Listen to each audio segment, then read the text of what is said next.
Order. Salute the flag, please. Stand as the flag.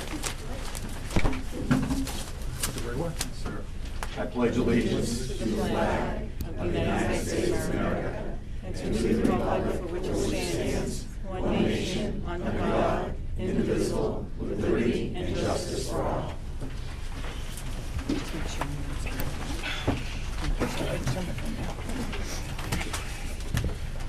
We're going to go right into a presentation. Mr. Soll, you're up. Welcome, everybody, by the way.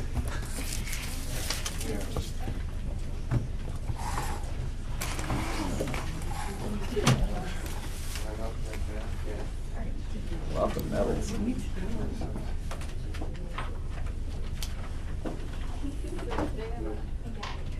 Okay.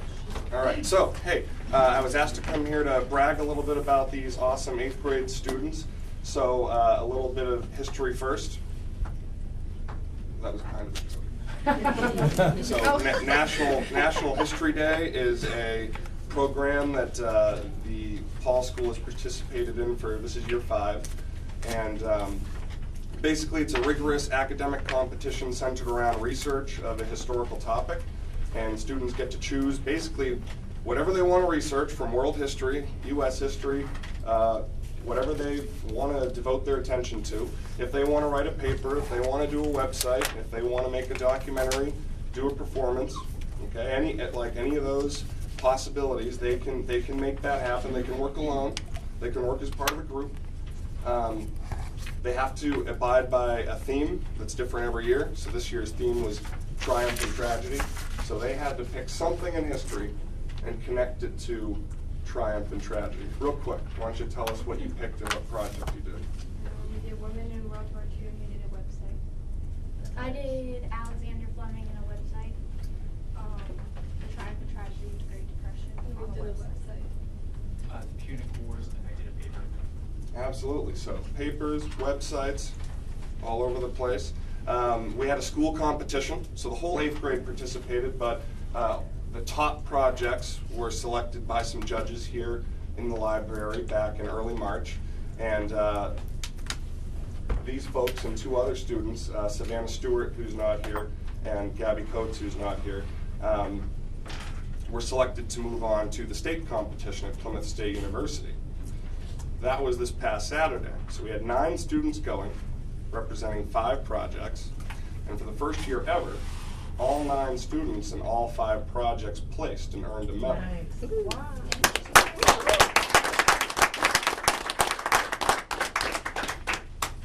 Wow. So this is Emma McMillan, Alice Blanner, and Hannah Stewart. Their website on Women in World War II got 2nd place for group website in a very competitive category. So 2nd place or 1st place means they get to go on and represent Paul School at Nationals in DC in June, which is something we've done 3 out of the 3 or 4 now. This will be year 4. It's only been 1 year, right? We've been to Nationals a lot. 1 year. Why not? We've only been 1 year that we haven't gone down. Only one out of the 5. Yeah. So 2nd place for their website. Dakota Gahan, who worked by herself on a individual website on Alexander Fleming, as she said, she got 1st in the state for her website. Very proud of her. Kaylee Dobson and Willa Ferris and their cohort, Gabby Coates, they produced like, I'm going to take the week off and they're going to teach the Great Depression. Nice. Awesome. If I have your permission. Like their website, You can monitor it. their website was on the Great Depression and the New Deal. They wanted to do the New Deal, but they were like, well, we kind of have to explain the whole Great Depression first. So if you have any questions about like U.S. history between 1929 and 1941, you'll want to talk to them. And then over on the end there, we have Blake Castonguay, who his paper on Hannibal and the Punic Wars of Rome got 3rd place in the state.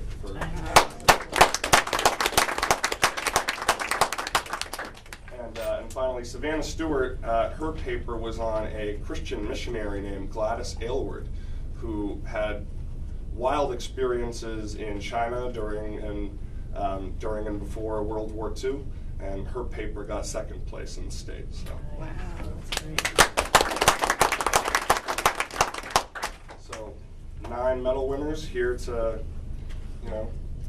strut their stuff, and 5 students that could compete at nationals. So we're aiming ahead to that in June, and we're looking forward to the continued competition and hard work. Congratulations. Yes, super. Mr. Soll, can I ask you one question? And I know the answer, but maybe you could tell people how you all pay for that. I mean, that's because that's quite an expense to get a number of people down there and. That's a good question. Do a lot of fundraising, right? As we get more NHD success, paying for it becomes more of a challenge. The first year we did this, we had 1 winner. It was very easy to figure that out. The year after that, we had 2 winners. Last year we had 5. This year we had 5. So last year it was predominantly on their own. So this year we have some scheming and strategizing to do for sure. Excellent. Thank you, sir. Thank you. Congratulations, Good job. everybody. Yeah, Nice thank job. Do you have anything on public? We do. Ann has something in public. You want to go into C. Well, Yes. is that something you want to move to the end of the meeting? It's something that she wants to address in the beginning. Okay, sorry about that. All right, we have a non-public here. Do I need a motion for non-public? WC. Yeah, make a motion to go into non-public for RSA 91A32C. C. And Correct. it is, Do I have a second? I'll second it. All in favor? Roll call? Can, instead of having everybody leave, can we get up and go into another room? We certainly could go into a classroom. You sure? That's a good idea. Because I just said the same thing. I have a second. Roll call? Ball guy. Yeah, Nicole, bye. Willett, aye. Macaulay, I. Okay. You guys can all stay here. We're gonna leave, so make it easier. Jerry, Ann, who? Do we want to do public comment now, or do we want to do it towards the end? We Yeah, we did. did. Okay, we don't have to vote it out of here that we came out, but Nope. say only minutes, Nope. nothing. I would get it out of the way if I was. Oh, we have 2 minutes. So, let him go home. Sure. This is an agenda items only. Yep, okay. All right, public comment. Priscilla? I got some questions on the job descriptions. Priscilla, I don't want to interrupt you, but just so you know, the questions that you have, if they're lengthy, we're not going to have a dialogue. So if you want a question answered, if you can write it down and get back to us on some of the questions, because it's going to be too difficult with a lot of people here to have a multiple conversation back and forth. Can you say yes or no? Can you do that? We could probably try to do that, yep. Another way, one thing, Larissa, you said you need a sign-up page for everybody that's here. Is that taking place? Yes, did everyone sign in on the, Okay, go ahead, Priscilla, sorry. Okay. There is no terms of employment on the job descriptions. I was wondering why. Is somebody going to take these questions down so you can get back to me? Yep. So I wondered why terms of employment weren't on the job descriptions like they've been previous, how many days they work. Are all the 7 positions in the SAU now permanent? Or any part-time? Have you made them all permanent? That's a yes or no? No. You don't have to No, answer. for a minute. Bob. No, just Bob, an you answer. don't have to answer. I don't think it's been decided. Right.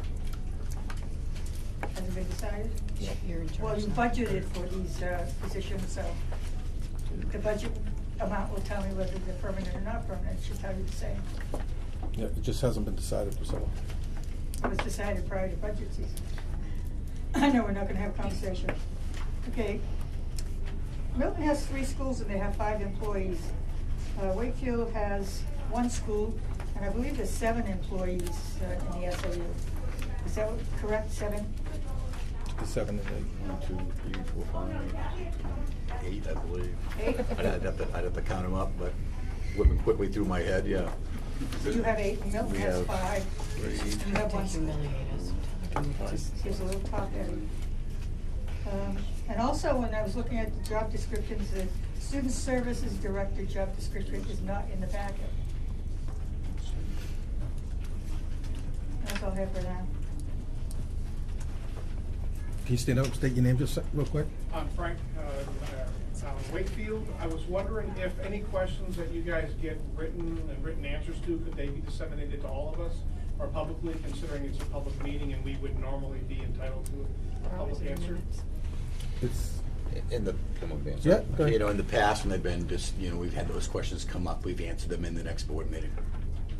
And then they're in the minutes. And then that way, questions that are asked of us, they get out to everybody and not just the one person that asked. That make sense? No. So how Oh. it gets answered to the next board meeting? Sure. Meaning you verbalize the answers of the next board meeting? Correct. Okay, thank you. go ahead. Hi, Randy Fox. I'm wondering if a lot of us, or some of us, have students that are doing the chorus concert tonight, and wondering if we could get the agenda of 5th grade intervention to be moved up to one of the first priority conversations, so some of us can do that and make it to our chorus concert. If we take a break and go to the chorus concert. You want to do it next step? You certainly can. Okay. I also question how this happened. Like, we have a school board where I assume we have parents and school board, well, facilitators that would be in there for the chorus concert. Principal, superintendent, student services. Seems like an oversight. Anyone else? All right, Can I answer that a little bit? Am I allowed to? good. Still a personal side of that. Usually, there's no one here, and the last time there was this, I went in the gym and watched Kate play her clarinet, and then I came back. So there's usually not anybody. School board members, are we okay to move up the 5th grade interventions to the next thing to talk about? Are we okay with that? Yeah. All right. 5th grade intervention discussion. Ann, you want to take care of this? I am. Yeah, so I asked Jen to just put kind of the bullets of the interventions that we're doing on the board, so I can speak to them and you can have something to look at.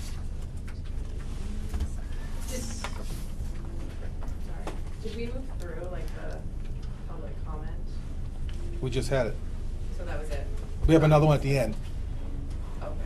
Will Will there there be be an an opportunity for anybody that needs to speak to this 5th grade intervention subject, be able to do so during that time?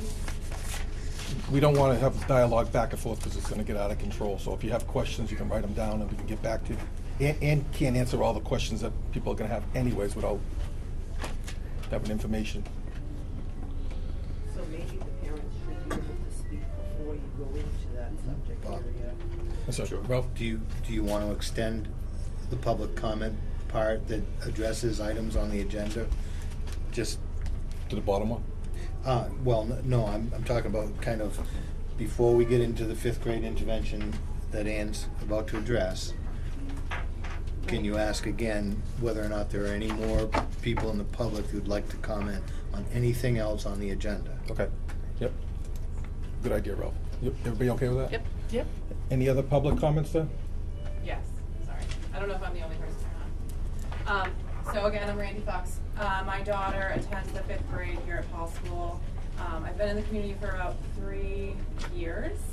I'm a rec board member, I'm a coach, and I feel like I'm a pretty strong advocate for this school and I think they've done a pretty decent job of attempting to lead our children until this year. And I'll be very vocal to say that I have met with the principal twice. We've spoken on the phone, we've had some email dialogue, I've met with Mr. Gregoire, or I've spoken with Mr. Gregoire. I have some major concerns. My child has come home, doesn't want to go to school in the morning, has told me she needs a mental health day, didn't know why. I don't know why a 10-year-old needs a mental health day. until I realized that there was physical assault happening in the classroom, a student threatening to stab another child with scissors, a child taking off their shoe and getting on top of another child and assaulting them repeatedly until another adult had to get on top of him and remove him from that child. A chair was kicked across the room and landed very close to another child, little girl. I've had my daughter tell me that the classroom has been evacuated many times. We lost a great teacher this year, and I'm just gonna raise that too, that the only person that I felt was in that classroom that was able to keep my child safe was that teacher. She left, don't know why. We have substitute teachers, so now if this continues with a substitute teacher who is not a certified teacher, I believe, to run the most needy classroom in the school at this point in time with the most behaviors. The other day there was 4 adults in that classroom when I observed. We're leaving it to the least capable person to be able to do that. So I, again, will say that my child will have a substitute teacher for 7 months out of the school year, come June. There's no accountability in that classroom. There has been behavior that has been allowed to percolate and boil to the point of children feeling unsafe. I have a list of students who have signed their name from another student, not my student, a list of students that have signed their name to a piece of paper stating that they don't feel safe in this classroom. I have another list of students who these children has designated a problem for the classroom, which to me doesn't signify that these children are a problem, it signifies that we have an adult problem. Because we have allowed a clear, very clear difference between social statuses with these children. So now we have a classroom that is fighting with each other to the point where we are identifying them as a problem by their peers. How are we gonna fix this? And why has it been allowed to last until April of this year? This is 8 months too late for me. And I'm saddened and sickened by the fact that I have a letter stating that this child doesn't feel safe and why, that they're being evacuated and they're seeing assault happening. And I feel as though the communication with the classroom and the teachers to parents has been lacking. For me to have to find this out in December, have a conversation with the principal, have it come up again in January, have a teacher leave, have it come again, and now we're saying we're gonna have a behavior certified analyst come into this classroom and do observation and data after the vacation. We also say in this letter that didn't come out until today to parents. I went to the principal 2 weeks ago, so I understand things need to be facilitated. However, this problem is not new, and it states this is not a new problem. It says, there has not been one singular event prompting the need for additional supports in this classroom. Rather, over time, there has been an unacceptable level of non-compliance and uncivil behavior, which has frustrated various students at various times. Unfortunately, the time spent managing off-task behavior impacts the time spent on academics. So again, I'll say this is April, and I question who is taking accountability for this, what's going to be the plan moving forward. I don't want to hear that there will be clear consequences for the entire classroom, because there should be already. I don't want to hear there will be clear expectations for the entire classroom, because as I believe in pretty much this is a PBIS school and there's clear expectations on every wall in every classroom of the school. Rewards for appropriate behaviors. I think we already do that. We have Citizen of the Month. We have pause that we do for PBIS, or should be doing. So that's already should be happening. Teaching new pro-social appropriate skills. Well, I guess that's my question is there any dialogue to parents about what those pro-social skills are and how to be teaching that? Because I also did bring up a program that can that works with parents, teachers, and children. That's a social and emotional teaching program that we could be utilizing as a school. And I'd like to also know if we're making students accountable for their behavior, what kind of communication are we having with them? Because this has been an acceptable behavior up until now. So for them, I feel they're actually owed an apology. And I've said this to you, Mr. Lampron, and we've had some good conversations. And I said, they're owed an apology because this behavior is seen as normal for them. My child didn't come home and tell me there was an evacuation in the classroom because it's normal for her. She didn't come home and tell me there was an assault in the classroom because that's normal for her to see in school. Do you think if I assaulted her father, that would be normal? If we had to evacuate my house, would that be normal? If I threatened to stab her father or her brother or sister with scissors, would that be normal? None of that is normal behavior, should not be accepted, and there should be some sort of communication going from the school to home regarding this type of behavior and the fact that we are at a loss, we're moving forward with a plan, however, we need to have this conversation with parents. This isn't fair that we've gotten to this point. And so I just want to say, again, I've been a fierce advocate for this school. I have met with the administration. I come to all the parent events that I can. I believe in the Paul School and I believe in the parents in our community that we can do something about this, and that is why I made a Facebook post. That was me. Because as a community, it's our responsibility to raise these children to be competent, healthy adults, and not thinking that this type of behavior is all that they have. Behavior is communication. What are they communicating? That this is the only way they know how to express themselves? And then we have students that are being deemed as the bad ones, which makes a whole another game of issues. What's going to happen next year with these students? Are they going to be the black sheep of the school? Are they going to be the ones that are being targeted among peers and parents and staff members? What about the vicarious trauma and the secondary trauma that the teachers and the school staff are witnessing and experiencing because they're watching these assaults happening and they have no way to handle it? It's unacceptable, and I want to know, beyond this plan, because I've read this plan, I've observed part of this plan twice. I've been in the classroom twice in the past 2 weeks, and I want to know who is going to be following up and holding the staff in this building accountable with data, black and white. That's what I want to see. I don't want to see that we're working on things. I want to know dates, I want to see data, and I want to see an improvement.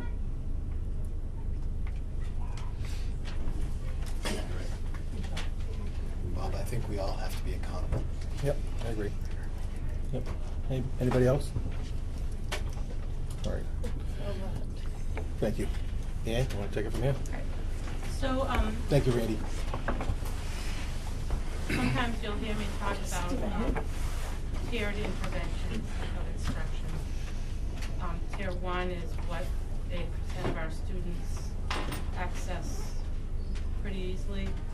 Tier 2 is the next level of intervention that we provide for students, whether it be behavioral or academic.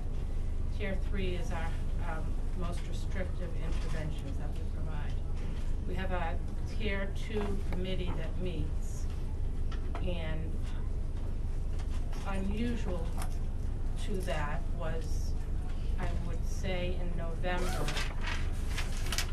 that the 5th grade class in general, as opposed to individual students, came to that committee to determine interventions that could happen that would de-escalate the behaviors that we were seeing. So we, initially in December, principal, the guidance counselor started going in and doing some lessons in morning meeting around social emotional learning, setting expectations. By mid-April, or I guess the 1st of April, the principal and the guidance person have gone in daily. So they're going in daily and they're facilitating morning meeting, setting expectations for the day, doing a mini lesson on some form of social emotional learning, and then following up at the end of the day to see how well kids met those expectations. Mr. Lampron, 2 weeks ago, asked me if I could bring our board-certified behavior analyst in to help us problem solve the fact that the behaviors were escalating, not de-escalating. Typically, a board-certified behavior analyst works with individual students and develops behavioral support plans. This person met with Mr. Lampron and our special ed coordinator and has started observing the classroom and developing a classroom management, which is called the group contingency plan. We did a lot of staff reorganization a week ago. 2 weeks ago? April 8th is when we started the staff reorganization. We put 2 of our parents that we consider very strong in overall classroom management in that classroom. And we changed our ABA tutor to one of our strongest ABA tutors for one particular student. We are putting, beginning Monday, a special ed teacher who has a great deal of experience in behaviors, and we're kind of morphing that into a behavior specialist, but she is one of our special ed teachers. She will be in the classroom full-time, working with the classroom teacher. Her role will be to work with the classroom teacher to implement the group contingency plan, to teach and reinforce social emotional learning skills, to train the paraprofessionals in the area of behavior management and the use of the contingency plan. We now have our board certified behavior analyst on board working with the fifth grade. Her role is to develop the group contingency plan, which has been, I think as we speak, finished to be implemented on Monday, the day we get back from vacation. To consult with the special ed teacher, behavior specialist, and the regular ed teacher 2 times weekly on the implementation of the plan. So typically when a board certified behavior analyst works on an individual basis with a student, they consult with the special ed teacher to identify what's working and what's not working and to tweak the plan immediately, not 2 weeks down the line. Board certified behavior analysts live their lives through data. So this BCBA, no, go down, stay there. This BCBA will be keeping data as well as the special ed / behavior specialist to help us tweak this plan as we see necessary. The other role of the BCBA will be that she'll observe the classroom on the 2 days that she's also consulting, and she'll assist the special ed teacher and regular ed teacher in targeting specific behaviors. So her observations are to identify what behaviors are specifically really predominant in the classroom so that we can target those behaviors. And to tweak the contingency plan as deemed necessary through consultation. She began working on this particular situation on Monday the 5th of April.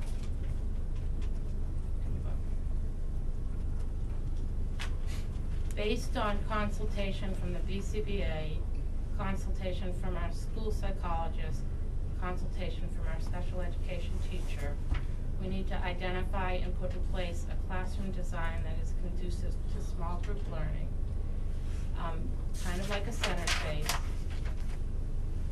so that the adults that are well trained in the classroom are better able to address the on-task behavior in smaller groups. Right now they're kind of going through the aisles, so we'll be looking at making pods. BCBA recommended a couple of workstations that are in the corners of the room, so the student that just needs to get their work done and can't be distracted can automatically walk over to that workstation and do that work. She actually recommended 4, 1 in each corner. We gotta look at the design and see how we can make that happen. The school psychologist agreed with the recommendations that were made, and also is further researching other avenues of kind of environmental changes to make for students. And then the special ed teacher was the teacher that really felt like we needed to go to much more of a centers-based approach to education. We have a second special ed teacher who will be doing social skills groups twice a week, teaching and reinforcing targeted social emotional learning skills for specific students. Those students will not always be the same students. It's kind of, as we observe and we assess the behaviors that we're targeting, we'll identify the students that will best the word I'm looking for, that will make Benefit most. Benefit most, thank you. to reinforce these skills. We have been in contact with Rick Oliva. He's a youth and family resiliency field specialist from UNH. He was recommended by Malcolm Smith and works with Malcolm Smith. I have that link up there for anyone who wants to do a little more research. He will be working with us throughout this spring. Just came back from being out of the country, so I'm giving him a couple of days before I set up a specific time when he'll come meet with the leadership team. But our hope is to increase our overall student, staff, parent partnership so we can all be talking the same language, we can all be teaching the same skills, and help these kids be successful, because they all deserve to be successful. They all deserve a good opportunity for education, and they're just very clear that there are some skills that these kids need that need to be taught sooner rather than later. The other thing I will say is that the insistence upon Mr. Gregoire, as when he was a principal, upon having 3 6th grades is huge. Because we'll be able to, well, we hope that we'll have taught enough skills that these kids are cooperating with each other and learning.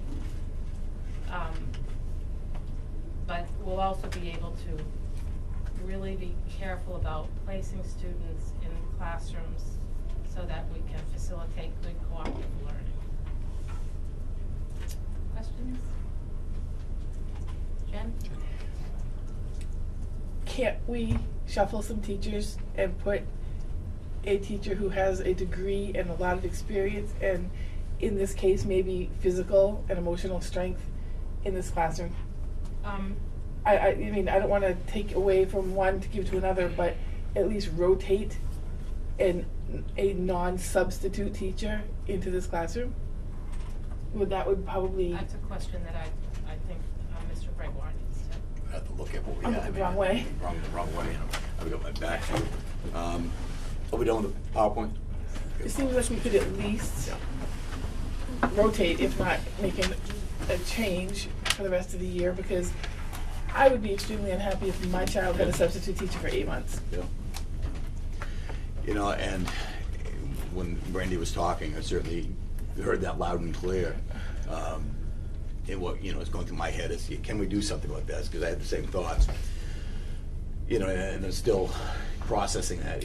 But one of my concerns would be the amount of disruption as well throughout, and but also you balance that against, is the need of this classroom greater than the need to minimize the disruption in the other classrooms as well? My immediate suggestion would be, and I'm not going to say a name in public, but let's say a severely hard-nosed teacher whose classes may operate very well right now because the teacher keeps them in line, so they would be less disruptive because they are already in really good working order. And, right, because I can't say a name of a teacher, right? But a split, you know, maybe 1 or 2 in, or just do something different so that I understand that you've moved a lot of people in, and that sounds great. Yeah. Right? I mean, it seems like they've moved some really educated. They're trying to, you can't take from one person's kid to give to another person's kid, and you're doing the best you can with that. But 8 months of a substitute teacher sounds like a blown school year to me.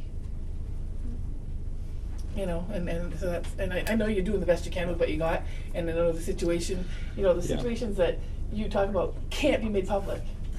You know, personnel things cannot be made public. Oh, I understand that. That's not It's what not I'm that saying. we're trying not to do anything, but there are things that happen, things that, you know, but but from a parent's perspective, I think we need to take someone and firm and put them in there. Ralph? Where will this presentation be able to be found for folks who might have missed it? I mean, beyond the Clearview connection, is there a link, or will it be on the Paul School website, anything like that? I mean, it was a slideshow. Can it be shared in the future, or near future, or distant future, and where will people be able to find that? In the website and all that. Yeah, we could do that, the website. And that would be the easiest place to put that, so people could see it more readily. Make a PDF of it. Yeah, I just want to respond in response to the substitute teacher or trying to move around. I think that, so first, the special ed teacher we're putting in there full-time has a very good knowledge of those students. She's worked with them for 3 years. But is that specifically for the special ed kids? I mean, what about the other kids? No, it's not, it's for the classroom. Okay. Right, so she'll be working collaboratively with the classroom teacher, Good. Is that, but did you say a couple days a week? full-time. Full-time, nice, okay. I feel like we felt, well, I feel like any more organizational change for these kids is, I think, push in all of the services we can to help them feel successful. Every one of those kids wants to feel successful. Sure, but they don't know how to. Right. And, you know, if I was a parent in that class, I would want to see more changes than some part-time. I'd like to, you know, if this is I think I read in somewhere that this is something that's been going on for years and years, right, with this particular group. I'm not sure why we haven't already redesignated some teachers, some of the more experienced and educated teachers to this group. Well, I think it's certainly escalated here to a point of critical need here in the last few months, you know, probably since January or so, and that's what the data would suggest anyway.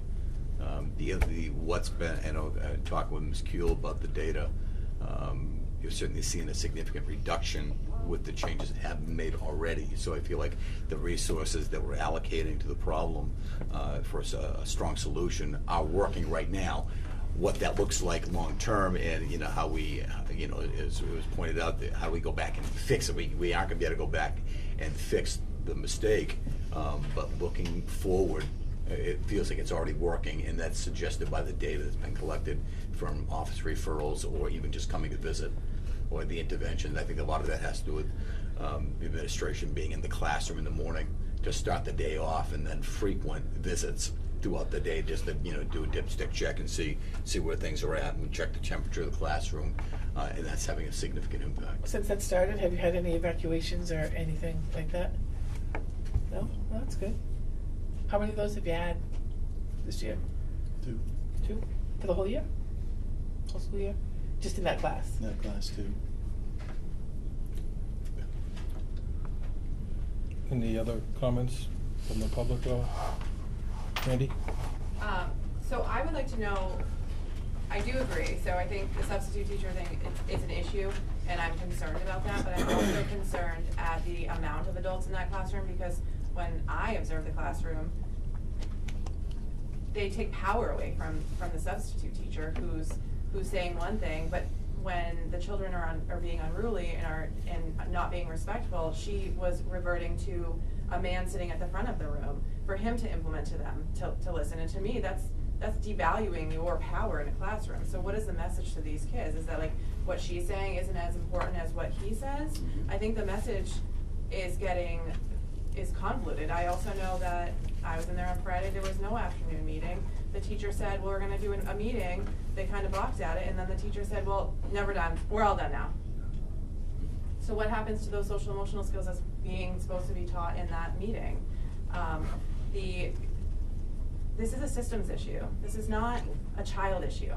And that's what I keep saying. This is not about bullying. This is not about kids and behaviors. This is an adult issue. And I think we need to take this on, and I mean, somebody needs to take some accountability and put an adult in that classroom that can handle these behaviors and that is skilled enough to implement a social emotional curriculum, interpret data, take the data, the teachings of a BCBA, and be able to implement a classroom dynamic. And right now, having a substitute teacher be able to do that, she can't manage what's happening. That's really the purpose of the special ed teacher we're putting in there. So now we have, so I had 4 adults in that classroom the other day. So we're gonna add another one. So the 4 adults that you observed in the classroom the other day was the first day. 2 of them were in that classroom. 3 of them were in that classroom. So there had No, been 2 no of them, training. because one of them had been in the classroom. Oh, right, She's right. in the classroom. There had been no training. There's been training already. The special ed / behavior specialists will be training those adults. You're right, that we shouldn't take the power away from the classroom teacher. But at this point, that classroom requires more than one person to manage behaviors. Right, but the systems that we're putting in place is not from the top down. It's like the kids are running that classroom, then the teacher is not able to maintain, and so then we're diverting to other adults in that classroom. Whereas if we had a skilled teacher that had the abilities that we need in there, then she would be the one running the classroom. A BCBA would be taking data and doing observation of the behavior interventionist. The behavior interventionist would be implementing the plan or the plans, and then we would be seeing a trickle-down effect. But you're trying to go from the ground, like the bottom up. We need top-down. I don't think we're going from the bottom up.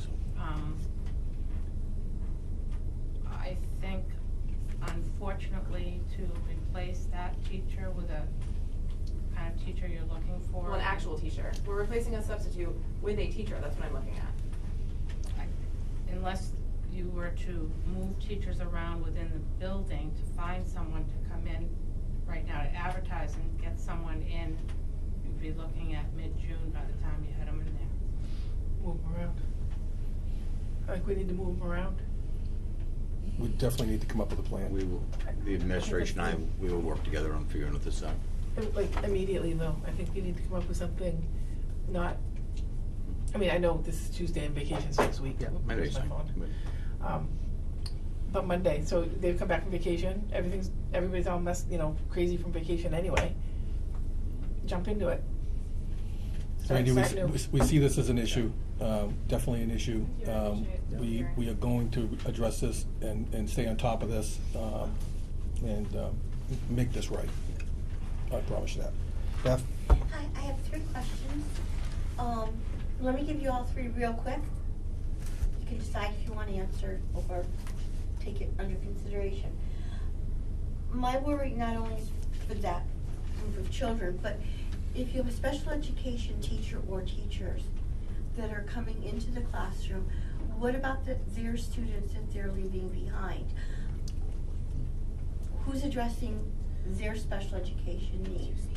The next question I have is where the students have been with a substitute, not technically qualified teacher, hasn't gone through, gotten her degree in teaching, that type of question, attitude.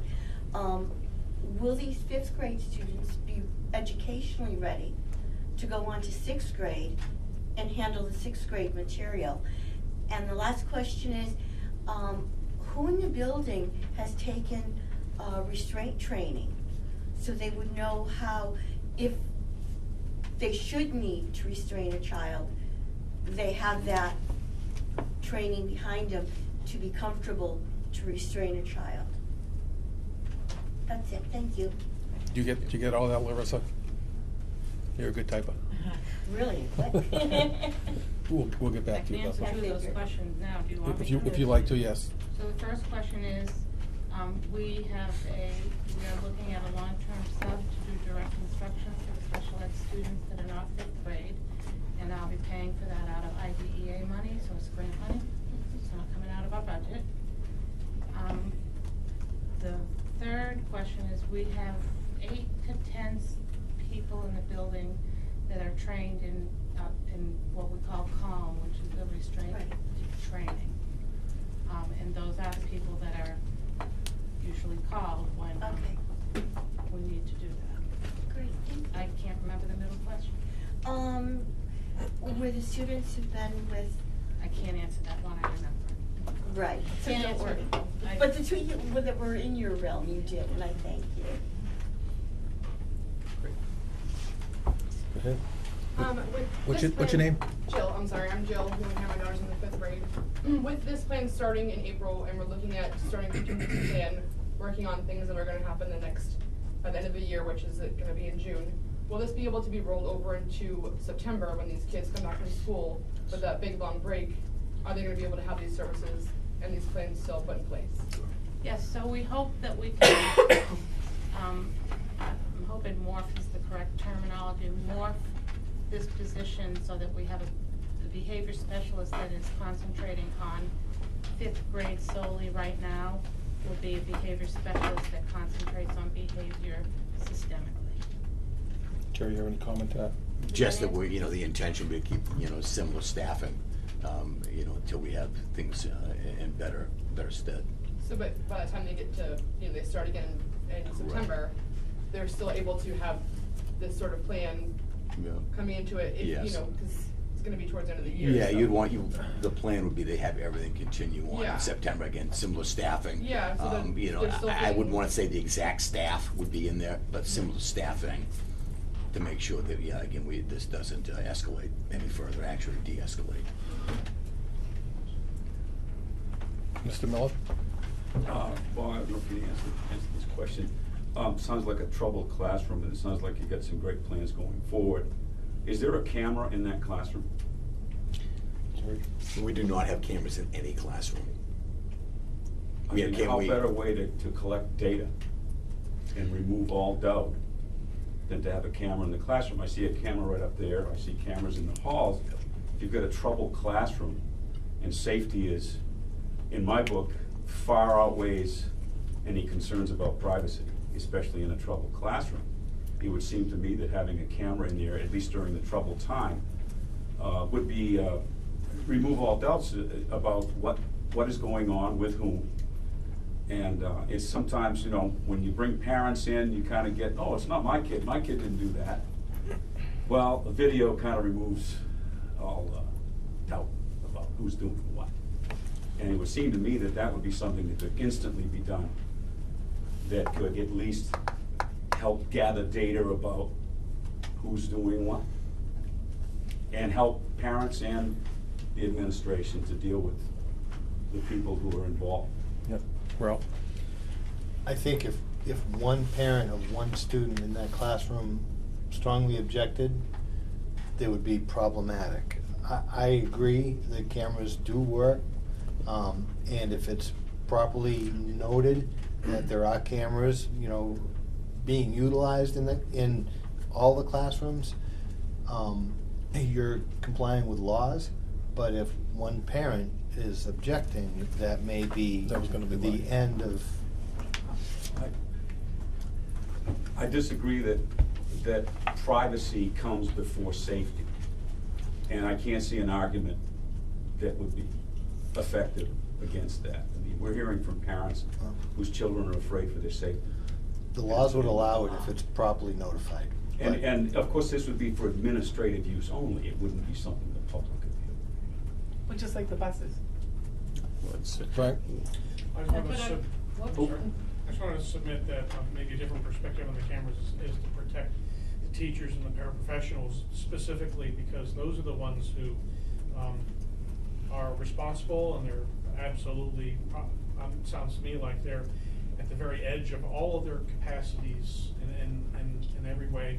So we should consider protecting them to the maximum capability also. So rather than the perspective of who's doing what, but protecting our professional teachers and assistants is probably more important to me. Connie? You would have to do the same thing you did with the school buses when you put cameras on the school buses. Parents had to sign, I don't know if they still do that or whatever, but parents are aware of it, and I don't know that there's been any problem with it. We put in, I think 45 cameras, probably 5 years ago, when we did that big security, and probably 6 years ago now. We did the big security upgrade. We did not do a classroom upgrade. We took that money, we rolled that into security. At that point, the board made a conscious decision to not put them in classrooms at that point. The only classroom it was in when we put them in was that particular classroom, only because it was a technology room and we had a lot of money in there in regard to the computer and that. So that would have to be a board level policy change.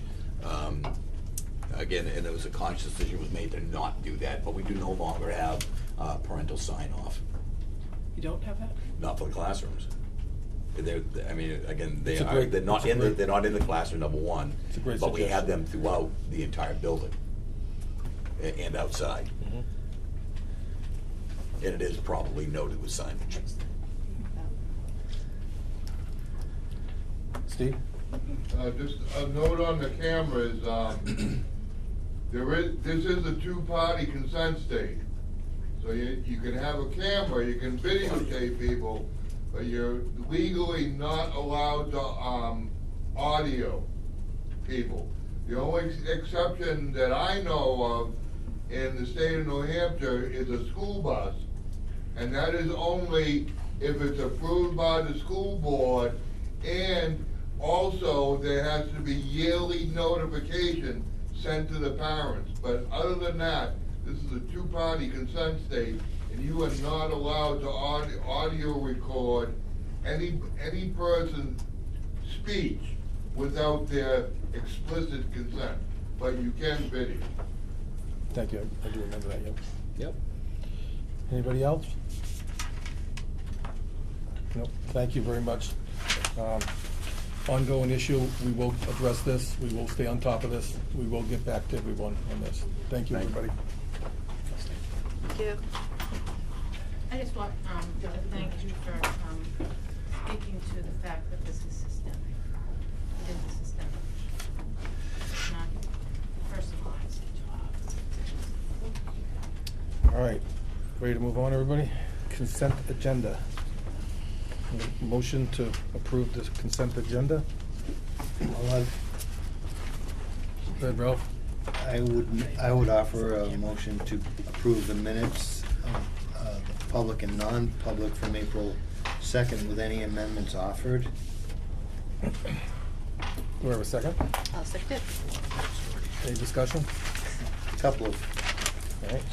Couple Can of you say mem- pages, numbers, Ralph? please? Yeah, well, it'll be page 4 of the packet, page 2 of the minutes. Under new business, 4 lines down,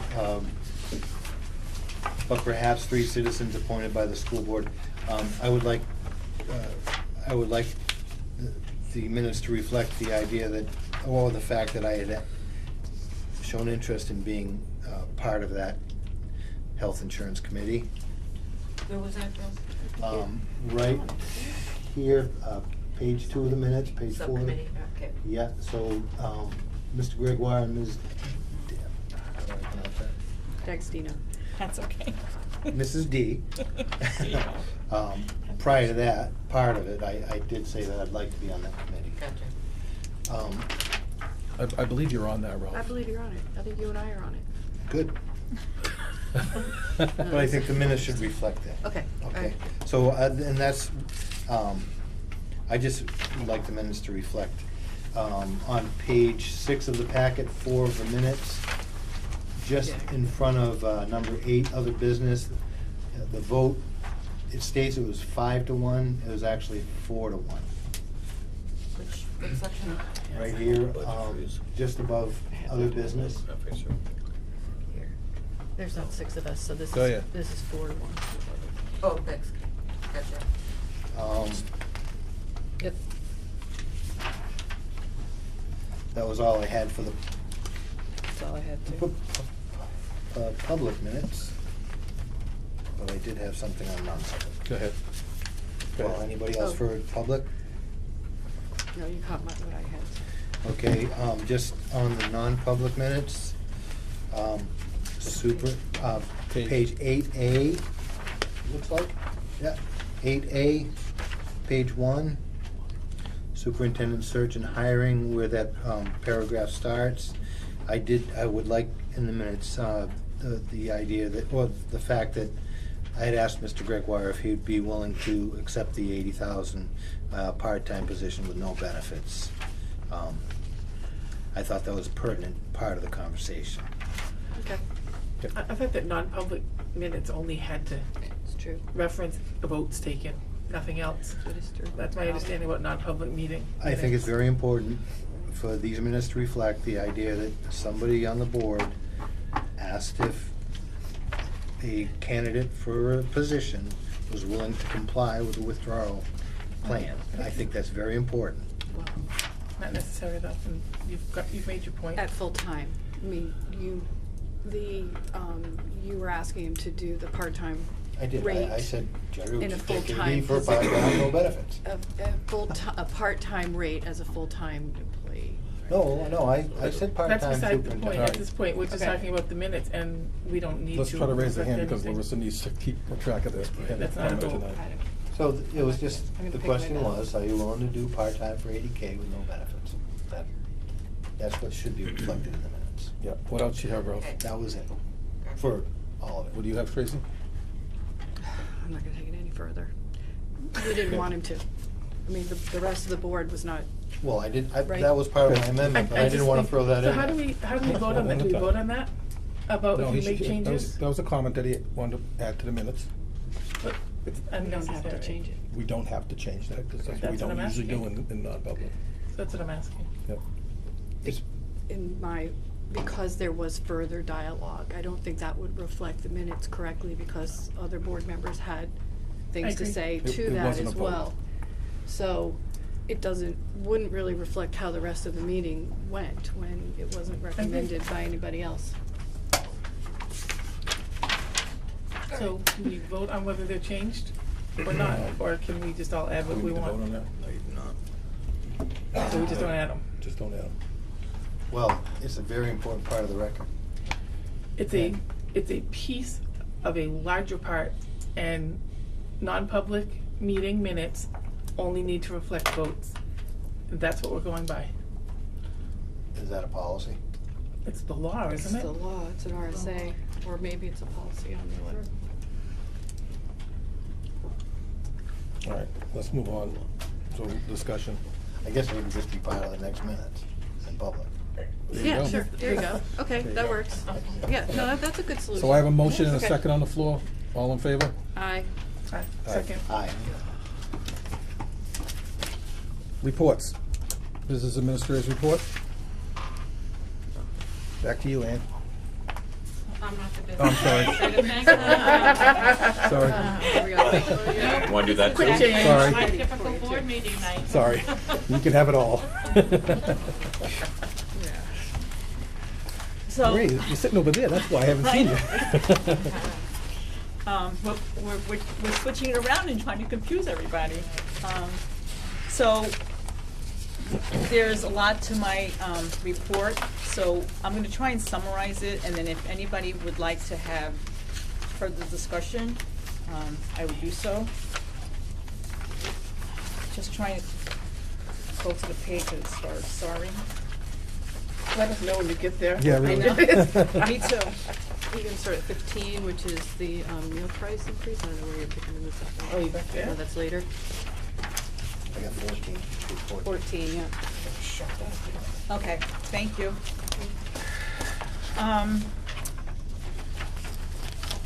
Monthly, I am supplying the board with the status of our food service and meal count and participation. So again, I'm just reviewing it because it's very lengthy. If anybody has any questions, please stop to do so. We did send out negative balances to the parents. As stated, the board requested to have a list of negative balances for students. I had mentioned that we converted and updated the system in the fall.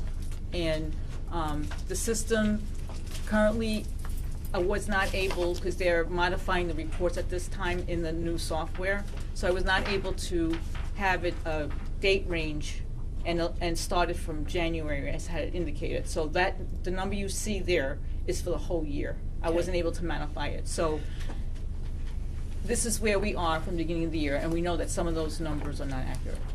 So with the software issues, is there any possibility that somebody that you have listed as having a negative balance in fact has a positive balance because a positive wasn't carried forward? That's correct. Okay, so for sure, These are all negative balance numbers, but the balances may be off because they include everything through September. And some of those should not be reflected in here because it needed to be adjusted and it hasn't. but nothing would have been adjusted positively, there's no extra money that was there, or No. a balance on an account that. No. Okay, go ahead. Okay, thank you. The other good news is, we've had several months of the retirement system audit, and it has finally been resolved. The total amount of reimbursement we received, it's reimbursement now, for the retirement, was $2,194.03. Of that, $680.27 was reimbursed to 34 employees, because we applied retirement to them and reduced their payment by the retirement, which shouldn't have happened. And the district paid towards those individuals $1,513.76. So district's portion is approximately $1,500, and there was 34 employees that is part of this manifest that received in total $680. Question. Okay. So the 1513.76, that's being returned to the school district from the NHRS? Mm-hmm. Excellent. Thank you. You're welcome.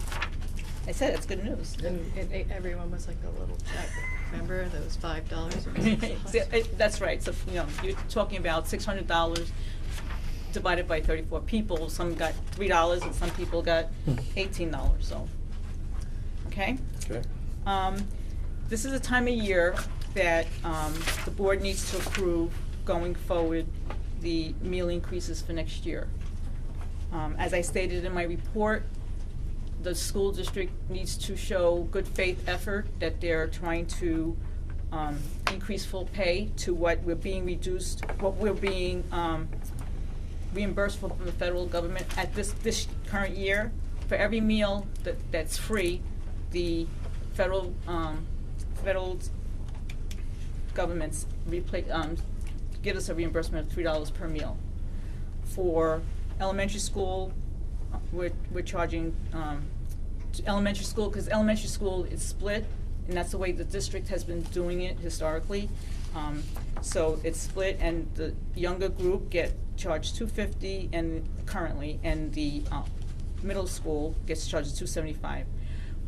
In order to show good faith effort, we're asking the board to approve a 10-cent increase for the lunch. Jen? Did if I remember correctly, they told us that they get pretty much the same amount of food, right? Because we're K-8, and they, like, if they have it, they'll put an extra heavy spoonful of something on an older kid's dish, but the kids get the same amount. Mr. Gregoire, would you like to respond to that? We had cafe services here at the last board meeting, and I believe they tried to differentiate somewhat. Yeah, there's a caloric. I thought because we were K-8, it was the same. That wasn't my understanding in listening to it. But. Yeah, that's what he said. That's what they said. It is what he said. And on that note, I think everybody should pay the same. Because I don't care how old you are, if you get the same scoop of broccoli with your fish stick. I can, because I've had a couple of conversations regarding it, and. Because he said that they tell their staff, if it's the older kids and there's plenty of it, to go a little heavy. That's not, We can, we can. It's the board prerogative. I just think we should Do consider that. you need these tonight?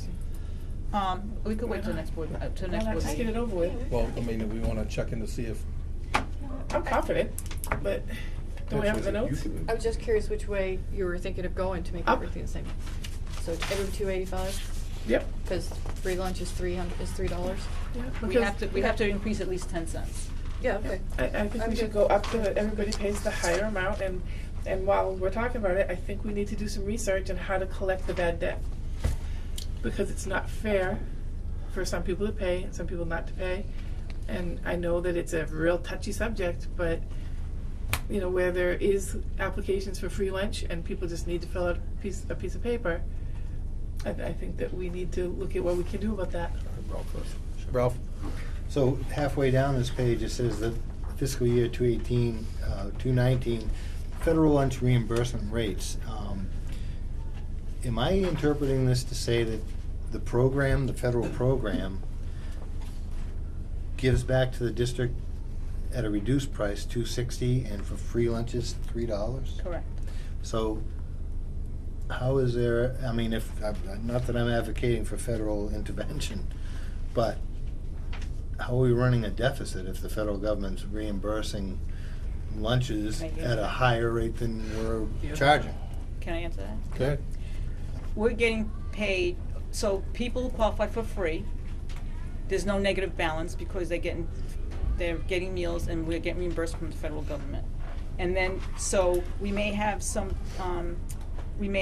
families who are qualified for reduced, so they have to pay the difference. Is that 40 cents? Do they have to pay? They have to pay, no, so let's say they're middle school and it's $2.75, so they have to pay for every meal 15 cents, okay?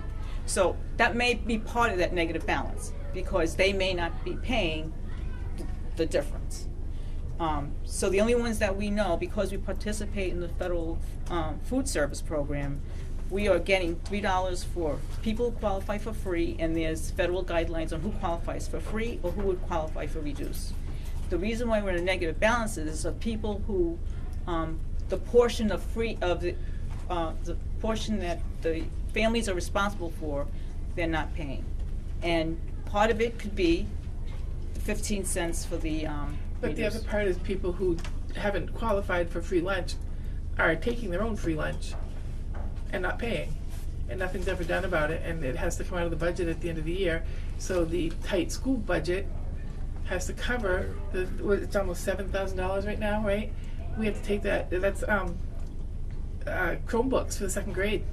So there is, about 3 or 4 years ago, one of the guidelines changed that if the principal or guidance council knows that there is a family in need and who has not completed the application form, they could fill it out on behalf of the family. But it has to be the principal or the guidance council. So if we have a scenario like that, and then it's an opportunity. So the principal gets the list of outstanding of these negative balances on a sometimes it's every 2 weeks, sometimes it's monthly, before we send out the letters, and they review it. So I have to say that they have filled out applications for people who are in need that have not completed the form. So it does mitigate some of that cost. You're right, Jen, but that does help. So that has happened? It has happened, it has happened. Will it affect the current balance? No, No, it's gotten the balance down to where it is. Okay, Yes. that was my It question. would stabilize it. Ralph, I know you've been through this all before with us in the school boards. Yeah, so just so and some folks out there, if we're gonna follow what Jen's proposing, to raise it up to $2.85, is that what you're saying, for all of the meals? They're all the same, so, and we need to raise it at least a dime. The lunch. Yeah. Wouldn't that lend to the idea that the deficit's gonna grow? Well, we have to raise it anyway. And so when you go get a burger at McDonald's, do they not charge you as much because somebody might steal their salt? I don't know how I wouldn't go to McDonald's without money in my pocket. Well, and people shouldn't come to school lunch without money in their pocket if they haven't made other arrangements. Some people don't have money. They can make the arrangements. The arrangements are there. The forms are sent out. So all they have to do is fill out the form, and the lunch is paid for them. Otherwise, they're taking out of the school budget and taking away the education from the education of their peers. What I'm looking at is adjusting the costs upward. Which we have to do. You know, by a dime.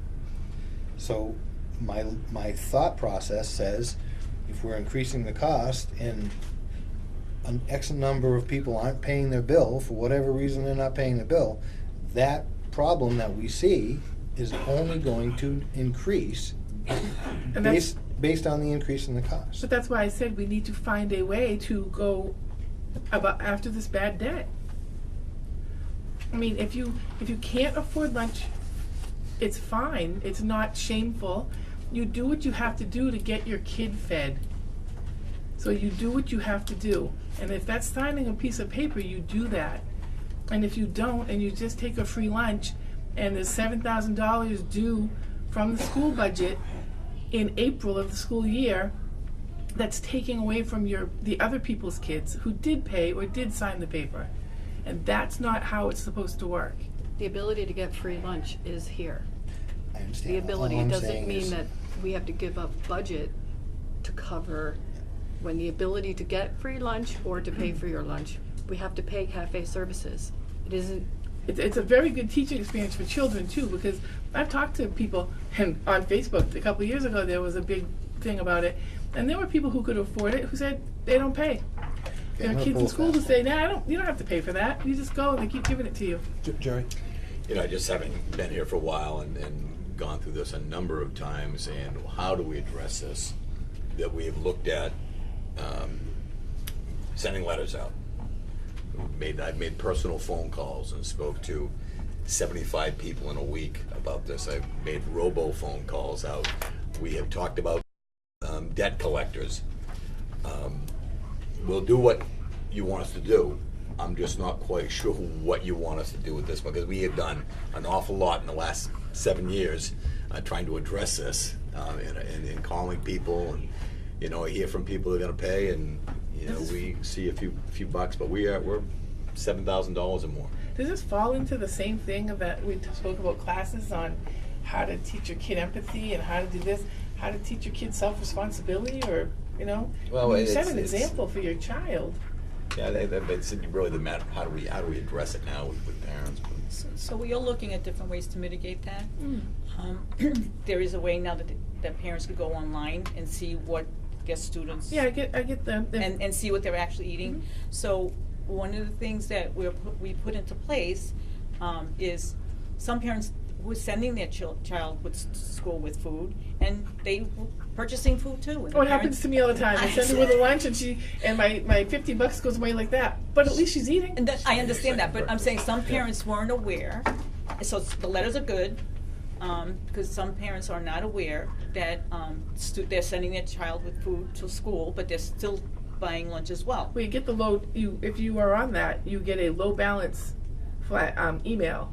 Trust me, you get them, and then you send your kid to school with money. Again, people have to sign up for it. So we are trying to address it, Jen.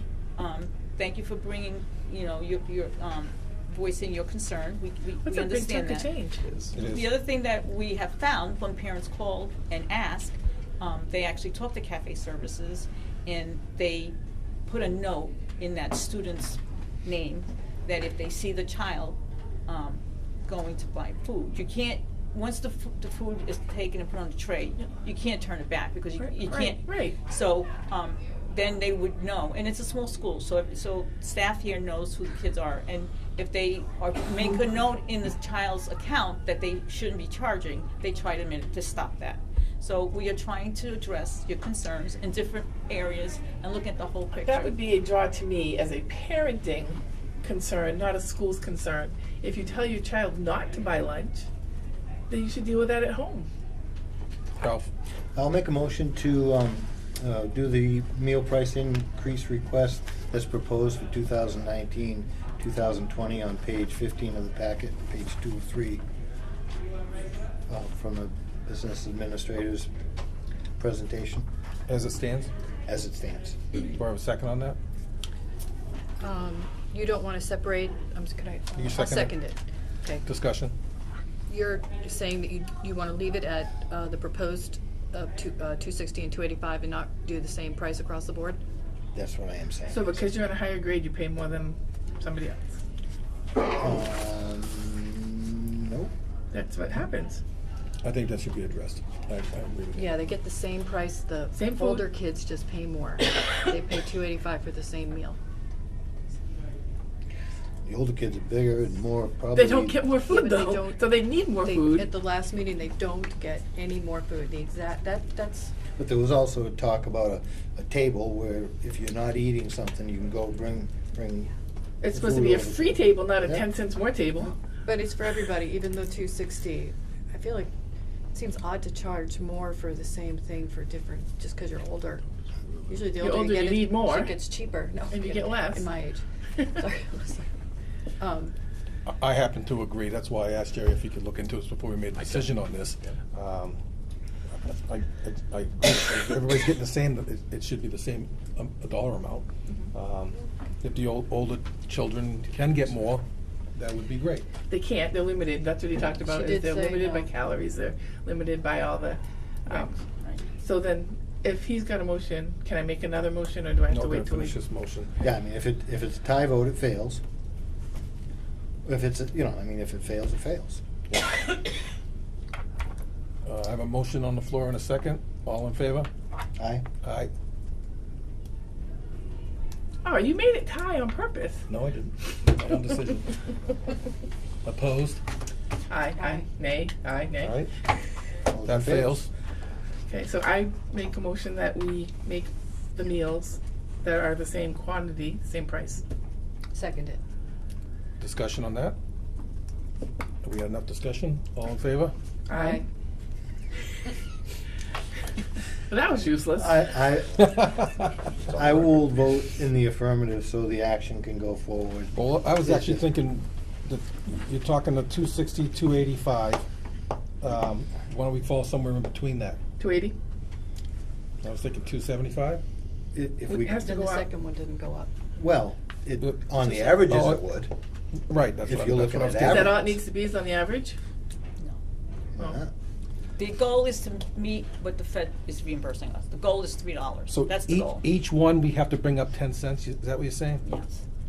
Even though we brought one up 25 cents and one up. At least, the minimum that needs to increase, the minimum to show good faith is 10 cents. You can raise it $1, but the minimum is required is 10 cents. Did we vote? I think we've just voted though. Well, No, we tied both Yeah, times. we're tied. I'm No, reconsidering my He just said vote. to move It it, to failed. move it, he said he was, you were. Well, yeah, and I'm You would reconsidering. have to be, I mean, if somebody said, let's make it 280, I would love Can that. we So do we can't. 280? Whatever. You It's can't, whatever it has to be a dime, you But said. the Legally, middle, can we the do middle, the 280? middle school needs to go up 10 cents. It's gonna go up to 285. If you want to change the, you have to at least show good faith in both sections. If you only had one price, then it would be the one price that would have to go up 10 cents. But you have two. We fought enough over 10 cents, why don't we just go with the first one? anybody want to make another motion? Go ahead. Well, no, I mean, what's the first we one? could go with the second vote and keep it 3-1 It or was 3-4. already fit, didn't we already vote on that and fail? The very first. The first one. But what about Jen's? Because I Yeah. don't remember Well, what you we- did. I mean, we could she and all I voted agree, for they it. could make You it voted 3-1. against it? Say your motion again, Jen. Okay. Well, I think. Restate the motion, please. I think now, this third time around? Yes. I think we're gonna go with Yes. what Marie asked, right? Is that where we're all aiming now? Or No, we we're were going- gonna do 285 across the board. Okay. 285, what you said. All right, so I make a motion to raise all the school lunches to 285 and all the school breakfasts to 185. Do I have a second? Second. All in favor? Aye. Aye. Thank you. Yeah. And can I just Hard note bone on to chew this, on. while we're talking about school lunches, that wonderful program of kids can put in an order and get something different is not working, because I know, personal level, that the 7th grade get there and there's no more. So it's not making, Jim, can you look into that? it's not going so well. Did you eat it all? Marie, do you have, what else you have today? That's Huh? gross. Job descriptions. Okay, go ahead. Good. Okay. Continue. So at the last school board meeting, I had brought a recommendation to have a different format for the formatted job descriptions, so that people had job descriptions, because not everybody currently has one, and job roles and responsibilities have changed. So at that meeting, the board asked that we provide the board with what we currently had. So I have them in 3 sections. The 19 is what the drafts is that we started. Now, not everybody's job description's in here because it's still in the process of being reviewed. The the Director of Student Services job description is in the process of being reviewed because there's, the special education coordinator position is now going to be an administrative position.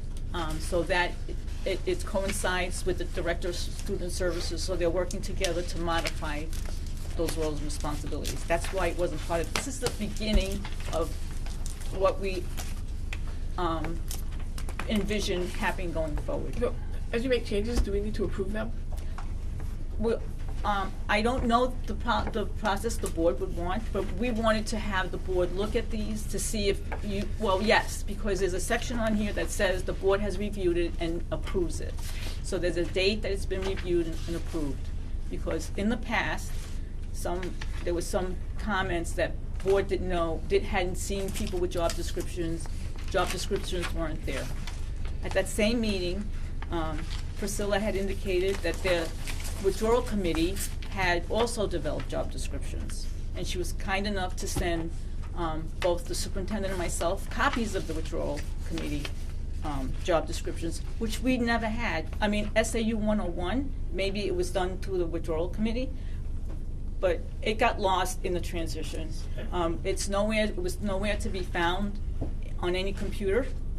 Even the old, the files that were transferred from 64 were not on there. So I thank you for supplying those job descriptions. So I wanted the board to have the whole picture, where it was, the withdrawal committee, what the plan was at that point in time.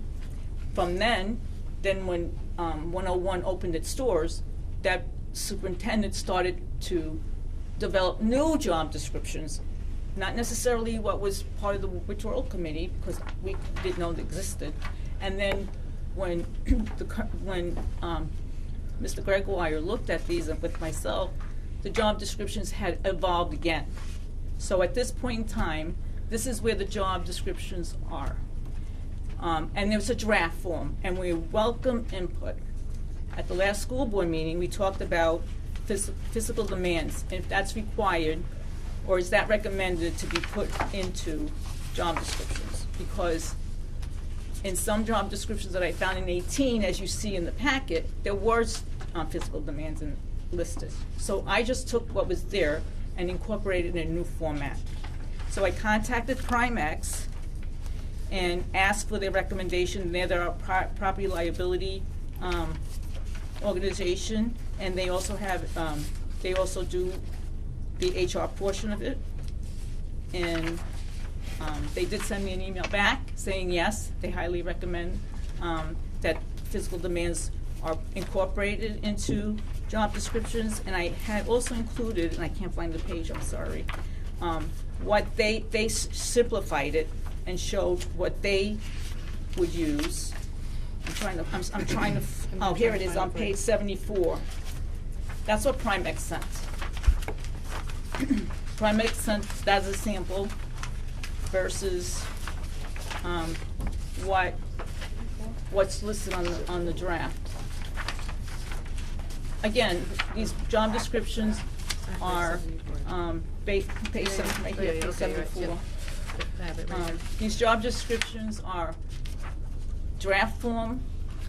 They're we you know, if the board feels that there are certain positions that other things need to be taken out, added in, that's why we're here. That's why it's presented to you. And that's my take, that's my report on that. Excuse me, I just wanted a clarification that Director of Student Service job description is more, it's evolving because there are areas of work that I'm doing that are not on my job description. It doesn't really have much to do with school job description of the student service coordinator. That's okay. It's mostly a conversation around grants, because I'm doing the grants completely, and that was not consideration a year and a half ago. So that's, I think, really why we're still talking about my job description. Ralph? just doing the order I see the hands go up. At the last meeting, we discussed the idea of contracts and stuff like that being approved at the voter box, and once the legislative body approved something, then it was good. I'm gonna make a motion, based on the vote of the town, on the withdrawal plan, to keep the withdrawal plan job descriptions that were voted on by the town in place until the town votes otherwise. That'd be my motion. Do I have a second on that? Oh, sorry. I'll second that. For discussion? Thank you. So, Go ahead, Jen. so something's not working, or like Ann has to pick up more, or we've had people question the number of employees in our office, so we make a change or something happens, something evolves, we stick to the original job description because somebody said that 3 years ago, opposed to making the best use of our personnel and their strengths and weaknesses and the time and our dollars? Well, no, we just do what the voters asked us to do, or voted to do. I think the voters asked us when they voted for us to be on the school board, they asked us to make good decisions with their dollars. And that wouldn't necessarily be keeping certain people in certain positions who aren't performing those jobs as it was listed. I think these job descriptions can be amended, but I think that we need to recognize the vote, that it was a 3-year process that the town voted on. We've been here for not quite 2 years yet, so we might not have our thumb on the pulse of the town, but we need to recognize the fact, just like we recognize the fact that the town voted on teacher contracts and the operating budget and all that. You can't pick and choose what you want to recognize the town as having the What would we authority have to done vote with the in. bus drivers then? I was Should we just have just gonna stuck come with there. that and, Yeah. and we wouldn't have any? I have my hand. I mean, that's the answer. We have to be a fluid, we have to be a fluid board that rolls with the times and the necessities, and keeping in mind, look, we've got a strong signal from the voters that we need to watch our dollars. And we all heard that, and we froze the budget, okay, but we don't wanna throw good money after bad money by paying somebody to do a job they're not doing, or keep an employee doing something when someone else can do it and it can become part of that job description. But when you increase the employees at a level that we are increasing employees. What if we decide to decrease? Pardon me? What if we decided to decrease? You know, if you're saying we gotta stay right there, then we have, hey, let's go home. All right, I want to hear, Priscilla had her hand up. Just I to want- save your discussion, Public. the Yeah. job No, I asked. descriptions were not voted on by the people, so you don't have to discuss that. But the withdrawal plan was, which was part of the plan. It wasn't part of the withdrawal. Tracy? plan. Okay, thank you. Sorry. A year and a half I've been watching this, and I believe Back Bay was budgeted for 55,000 by the withdrawal, and then they subsequently wanted to charge 85. So we should have stayed there and not gone to mainstay. Is that your point? I would have, myself, I would have questioned why the increase with Back Bay. Actually, I think I did question the increase with Back But Bay. there were, we did, of course we asked them why. It was but so things happen, is just my point, is things happen that might have been done in good faith in the transition, but next thing you know, the bus drivers aren't working for that price, and Back Bay isn't showing up for that price, and things change. Or the person that you thought was gonna be a good workout for a certain position didn't work out. And someone else is able to pick it up.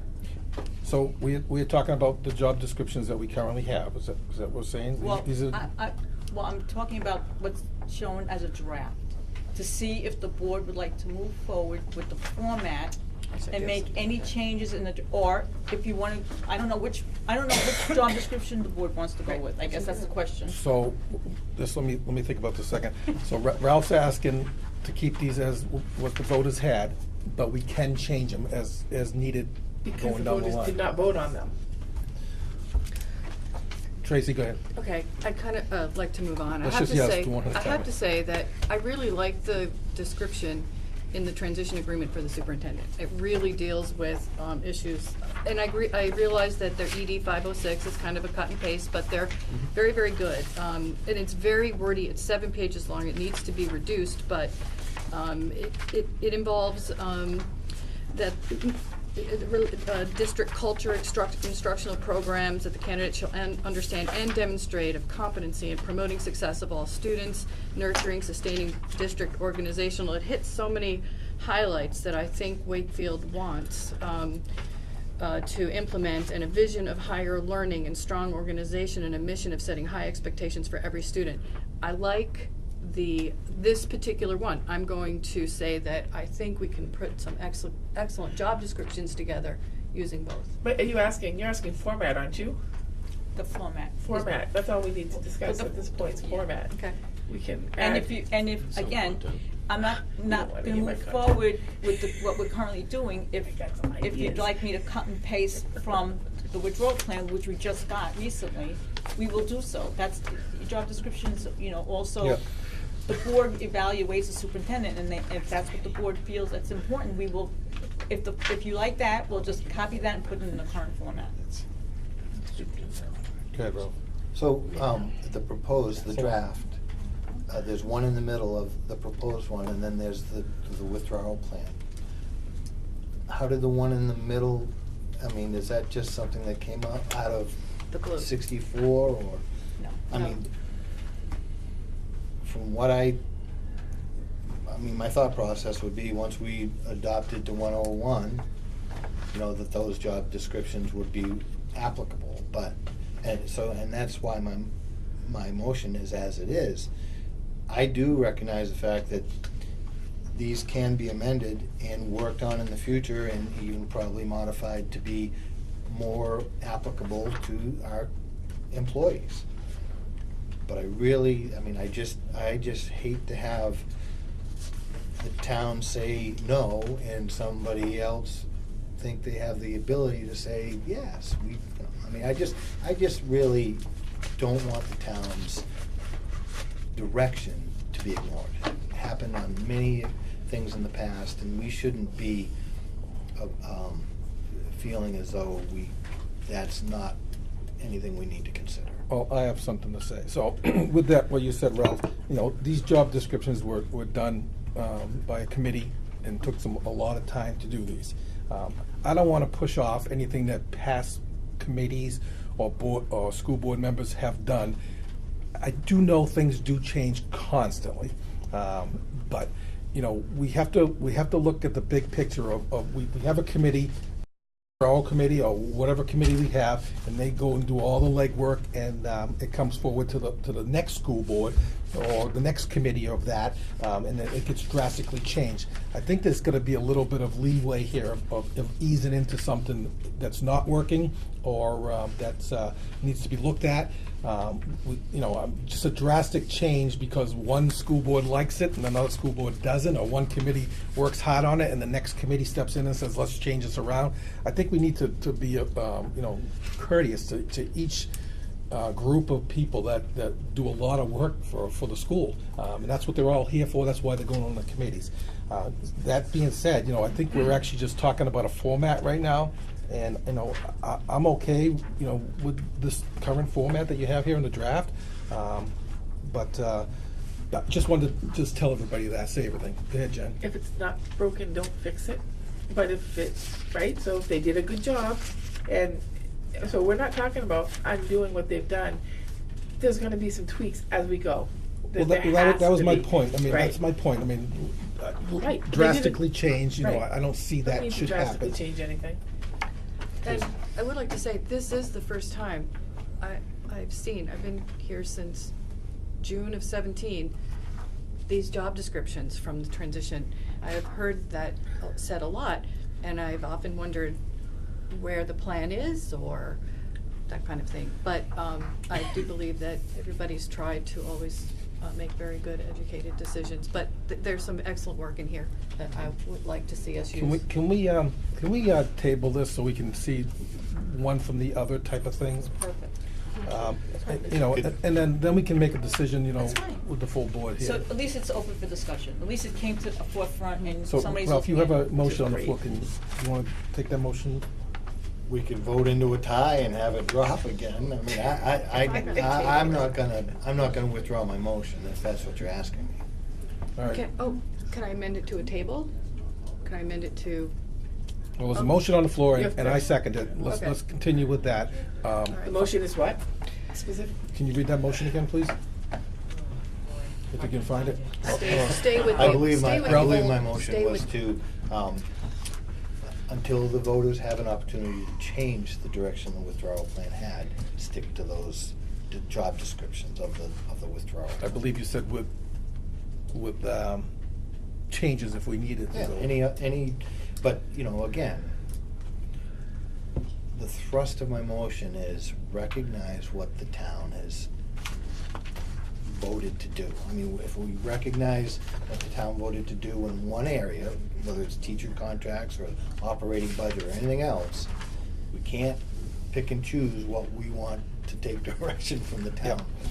Okay, so we have a motion and a second. A little bit more concise motion, please. Just to stick with the job descriptions provided through the withdrawal plan. And then the discussion was to basically table it. So a motion and a second, all in favor? Aye. Opposed? Aye. Aye. This will be tabled. The motion fails. But we're still work in progress. That's fine, perfect. Thank you. Thank you. My last point here is the financial report. We need to fix that. What page, I'm sorry? We're on page 76. Superintendent and I are constantly looking at the financial situation and the status where we are. We talk about it at least once or twice a week. So with that said, I would let So, Mr. Redwire speak to it. We know we're going to be in deficit.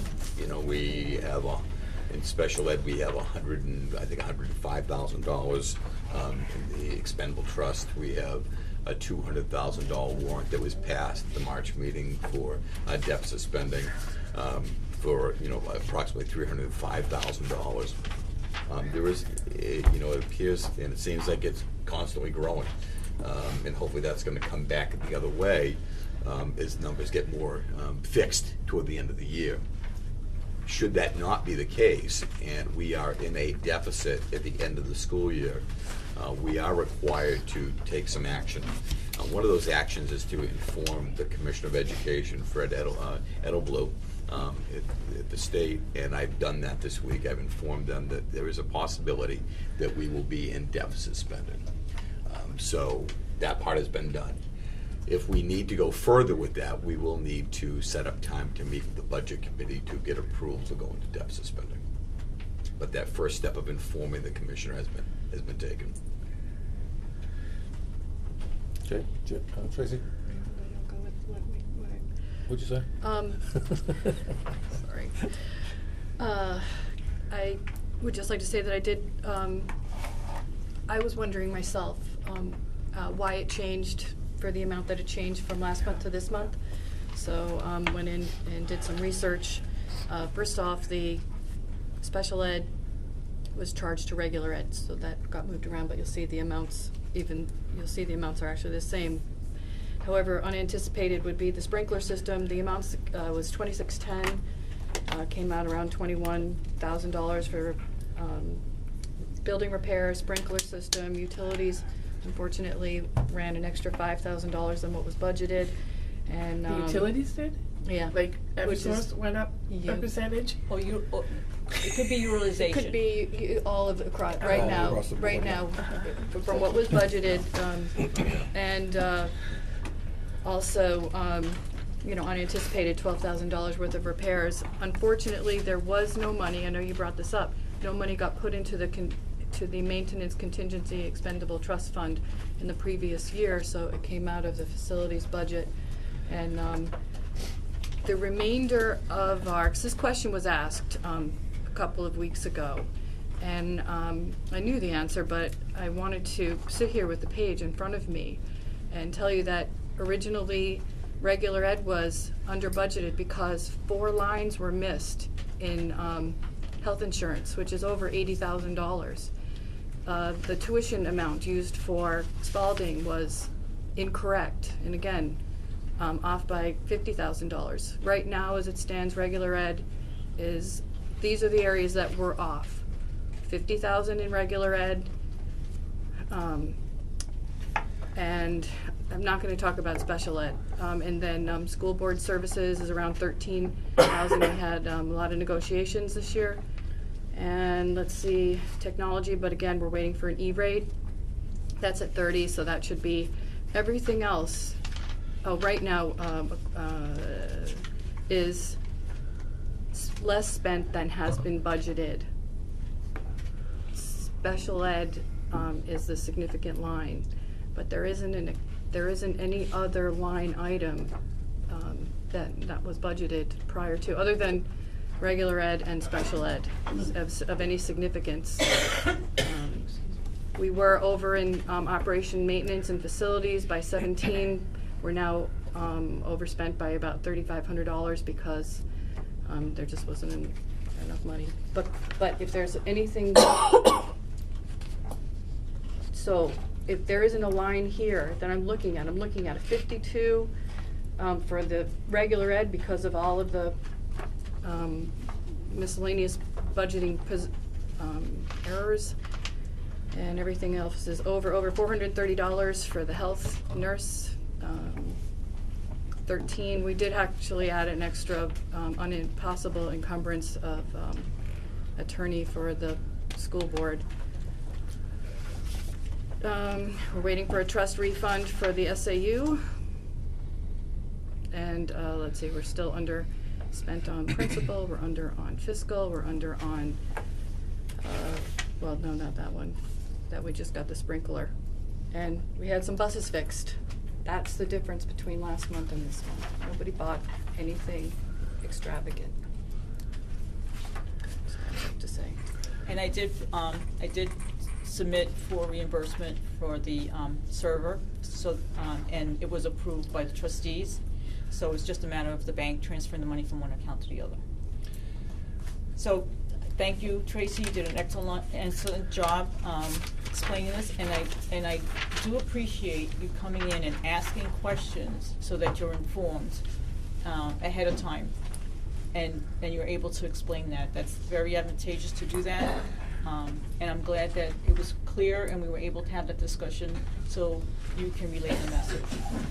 Also, Mr. Fogg, at last month when I did my presentation, I had distributed the trust fund big spreadsheet that included all school and town, and he made, Mr. Fogg made a comment that he believed that the trustees were, the agents of the trustees was the school board.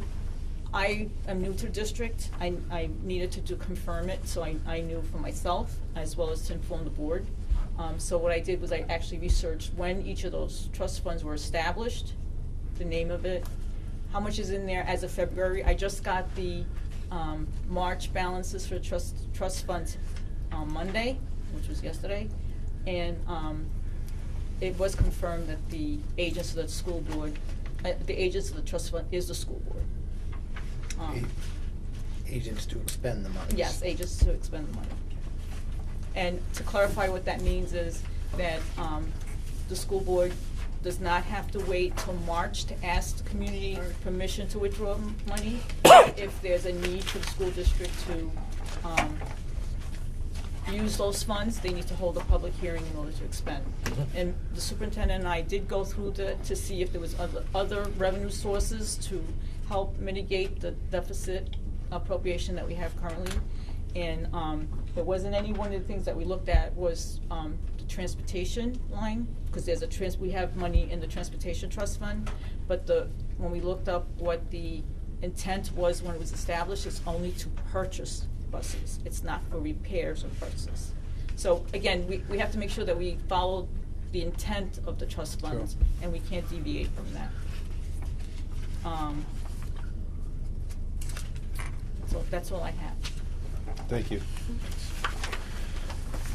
Principals report.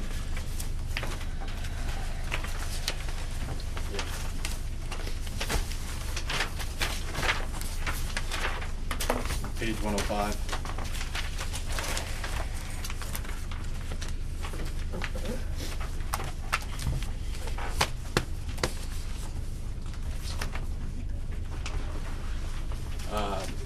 recently attended a school threat assessment training with Mr. Gregoire. Training was put on by Utica Insurance Group and was extremely informative. Much of what they spoke about was threat prevention and creating a threat assessment team.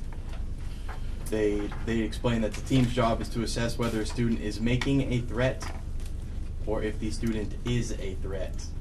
And this tied in really well with the recommendations from Dr. Smith and using a team model and removing as much subjectivity from all of these types of investigations so that we can be as objective as possible. And I believe this was on a Monday, and then we had a staff meeting the following Wednesday. And so Wednesday we spoke specifically about this. And I would like to show a video that we were shown at the training, and then it was also shared with the staff.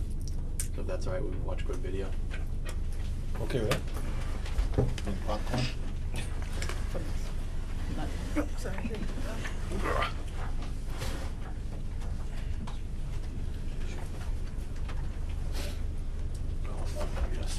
So when you talk about threat assessment and you talk about violence in schools, it makes, it can make you feel a certain way. It did me. So this video was presented to us, and it's about the Parkland shooting that happened in Florida.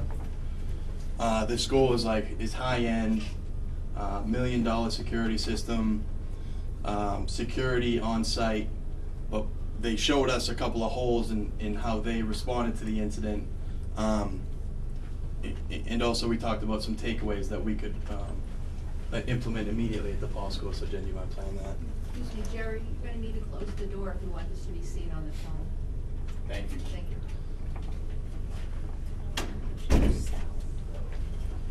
I don't believe the film has sound. So can you time out real quick? So this is the layout of the Parkland School. The green circles equal students.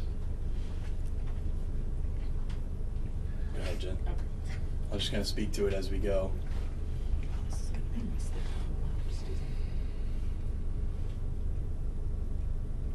The black dot is Cruz. He's the school shooter. This is a real long explain. This is real time. This is actual time.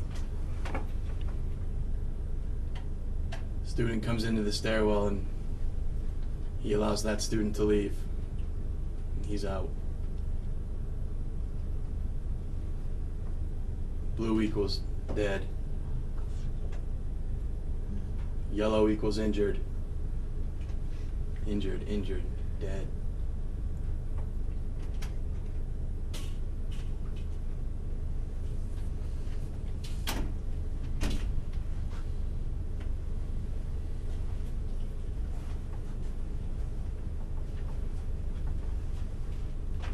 Dead, injured.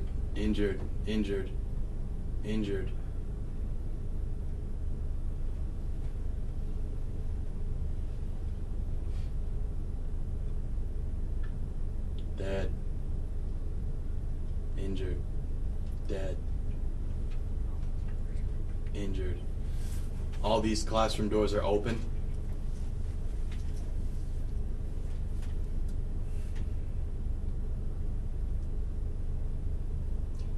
What should be noted here also is at this point, a lockdown has not been called.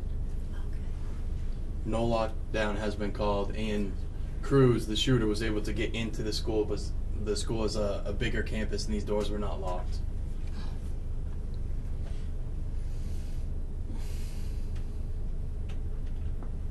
What time of day was it, Jim? At the very end of the day, between You can 2 see and it to that 2:30. 2:23. 2:23. Dead. So this is him going up the stairwell to floor number 2. Students and staff had heard the pop, pop, pop, pop, pop, pop, and everything on the first floor. So they evacuated the second floor and they went up to the 3rd floor.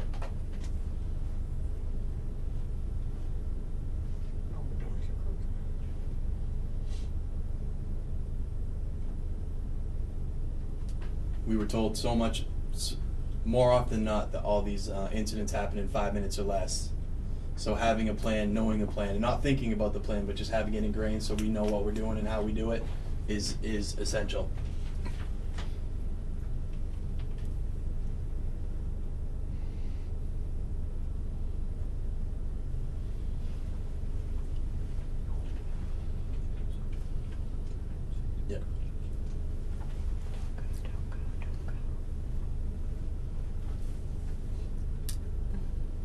second floor to third.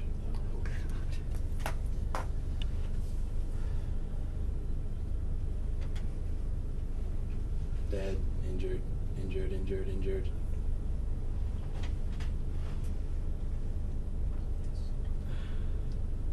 Locked door.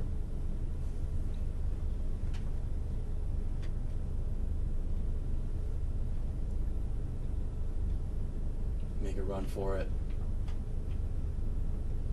Injured. Dead, dead.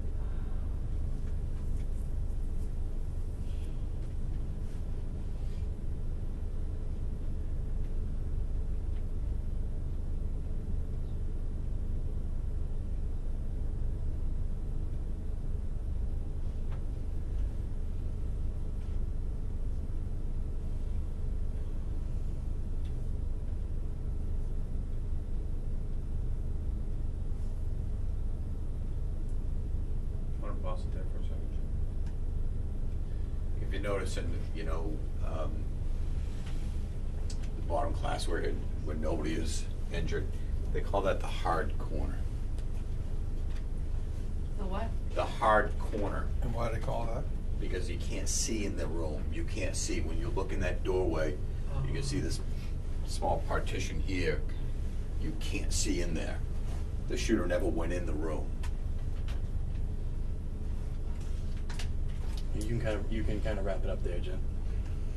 So what happens from here? He goes in the teacher's room, shoots out the window, blends in with the crowd, gets away, and then they find him in a restaurant or something. They found him after having a McDonald's meal. They were able to track him down. Okay, you can turn the light on now. Mr. Gregoire kind of spoke to some of the things that I wanted to point out. That one, he never went into any of the classrooms. This school obviously had a procedure in place, it seemed like, and the teachers in classrooms that were prepared locked the door, went immediately into the hard corner. They were much better off than students and staff that weren't. So the door was open. The security was outside and they never came into the building. The town officials came to the building but never came in until a neighboring town came over to help. Once the neighboring town came over, they said, we got to get in there. So they were just missed steps, and it really shed some light on it. So this prompted some good conversation with the staff, and has prompted conversation with Officer Landry to make sure that we're step lock in where we're at in what we do here. Is there training for the substitute teachers, for example? Substitutes that come in because someone's sick. Are they trained ahead of time before they get here in case of something? That was part of this. It shed light on polls. Yeah. Are the subs trained? No. Right. Do we use? What do we do? Do we train for lockdown? Yeah. Do we go into specifics about lockdown? Like they were doing here, or not unlike that. Can it be a written SOP manual It that needs to be. everybody Yes. gets before Yes. they walk in the door? Yes. Yeah. Procedure. Yes. Certainly opened up our eyes. What the speaker talked a little bit about is that we live in what he called like a normalcy bias or a complacency bias. If we don't acknowledge it, if we don't talk about it, it won't happen. That's the technique that other schools have used, and it just doesn't work. So the technique that I would like to move forward with is the be as absolutely as prepared and proactive as possible technique. So. Would that be the Boy Scout technique? Well, see, what you hear all the time is, never thought it would happen here, and it's never happened here until it happens here. Right. And that's the attitude of complacency that Mr. Lampern is talking about, and that's the attitude we need to make sure that we don't fall into, that we're not, if we're into it, we're out of it. So you have something going? Did you implement something? Is there something coming up? What's that? Well, we don't want to go into a whole lot of Right, here you in can't give public. detail, but you're training Yes. already? Yes. Yes.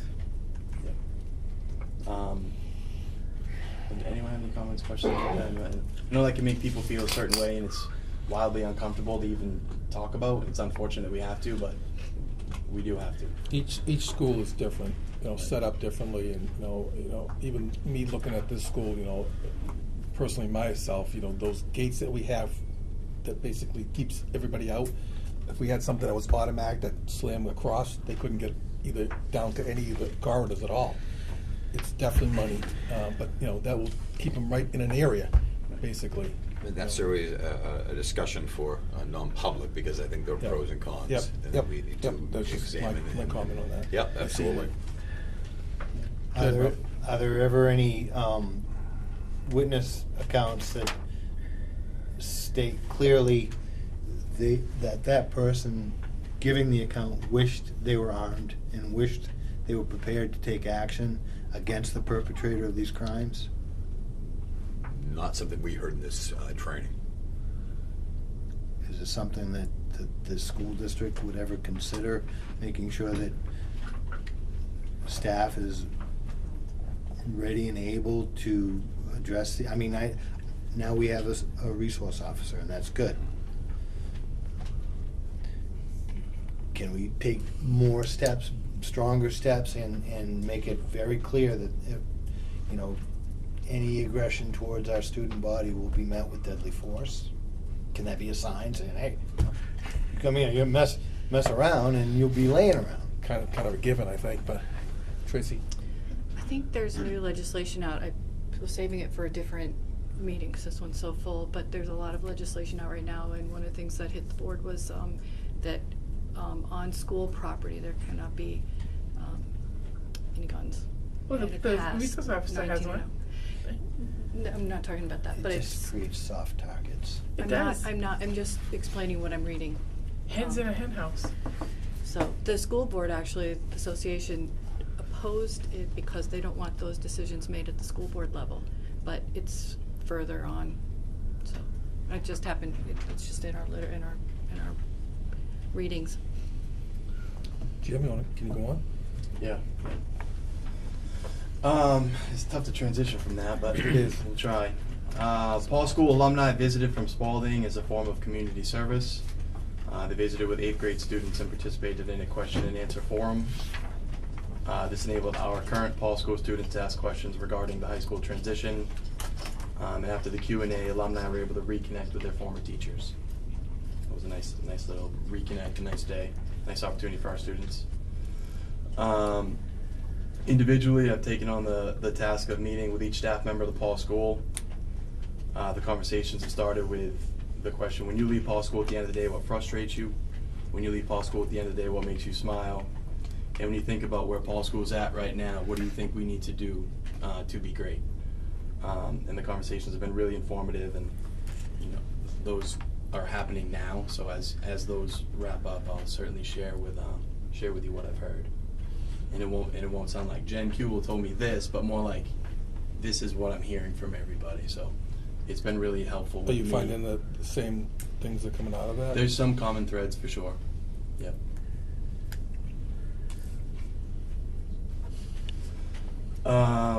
And I'd like to request permission from the board for our 8th grade students to go on an out-of-state field trip to Washington, D.C. This is the third consecutive year we've made that request.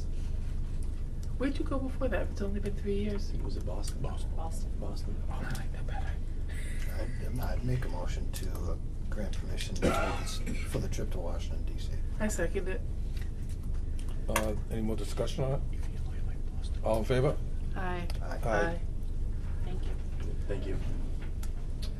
And finally, upcoming dates. We hosted the Harlem Wizards yesterday. Heard it was great. Yeah. Did you hear that? Yeah. Good. Hey, I saw a video. It looked fun. I saw you dancing. it was. I apologize for that, but it was fun. It was just a really good experience for everybody. It seemed like as a whole, it was just well received by everybody in Nice. attendance. So, good night for sure. We have the band and chorus concert tonight. Q3 report cards go home Friday. We have Community Day Friday. April vacation coming up next week. Kindergarten registration May 3rd. The Tiger performance. The Tigers were supposed to perform last week or the week before last, and we got an email that morning from their coordinator saying that a few of the Tigers had gotten ill. So unfortunately, we had to reschedule that. So that's been rescheduled to May 5. Kindergarten parents info night May 20, and career day May 20 as well. principal's report. Thank you, Jim. Transportation Director's report. Do you want to hear the discipline? What's that? Do you want to hear discipline? Yes. We could do this one, yes, that'd be great. Is that on there? I think it's just. On the principal's report. Oh. It's always in the principal's section. You would ask for it. Sorry. Make sure that we- So I tried to keep it the same in the format that it's been. The only addition to that is I added, bus write-ups on page 107. I included those in referrals by location, so I'm looking at 106 and 107. So there were 35 total referrals for the month of March, and 8 of those referrals came from repeated students.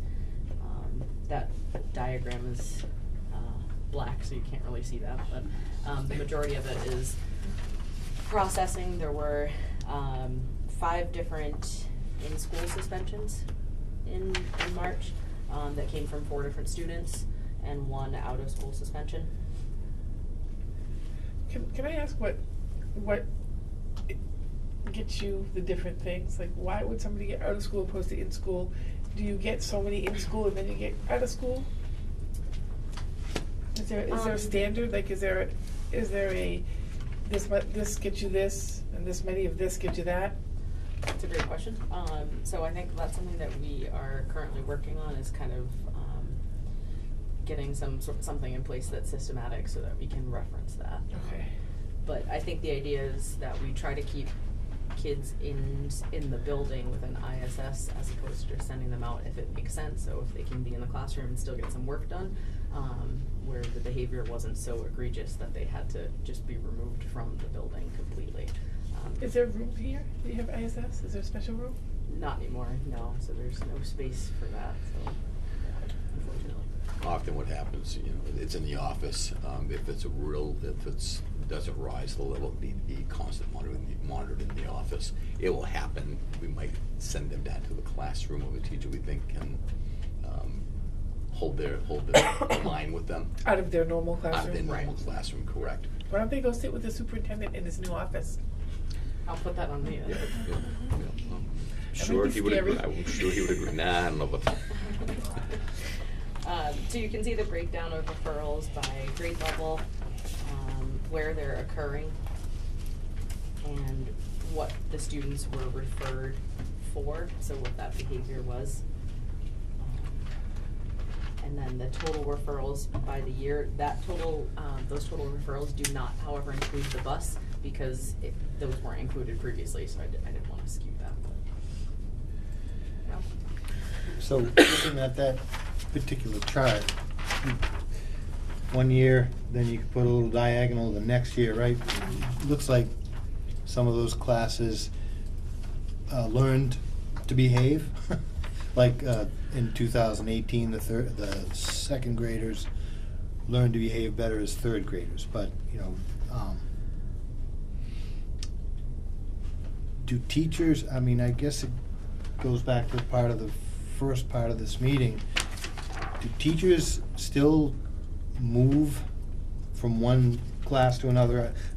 Somebody teaching first grade this year, would they ever teach third or fourth grade next year, or does it still shift around like that?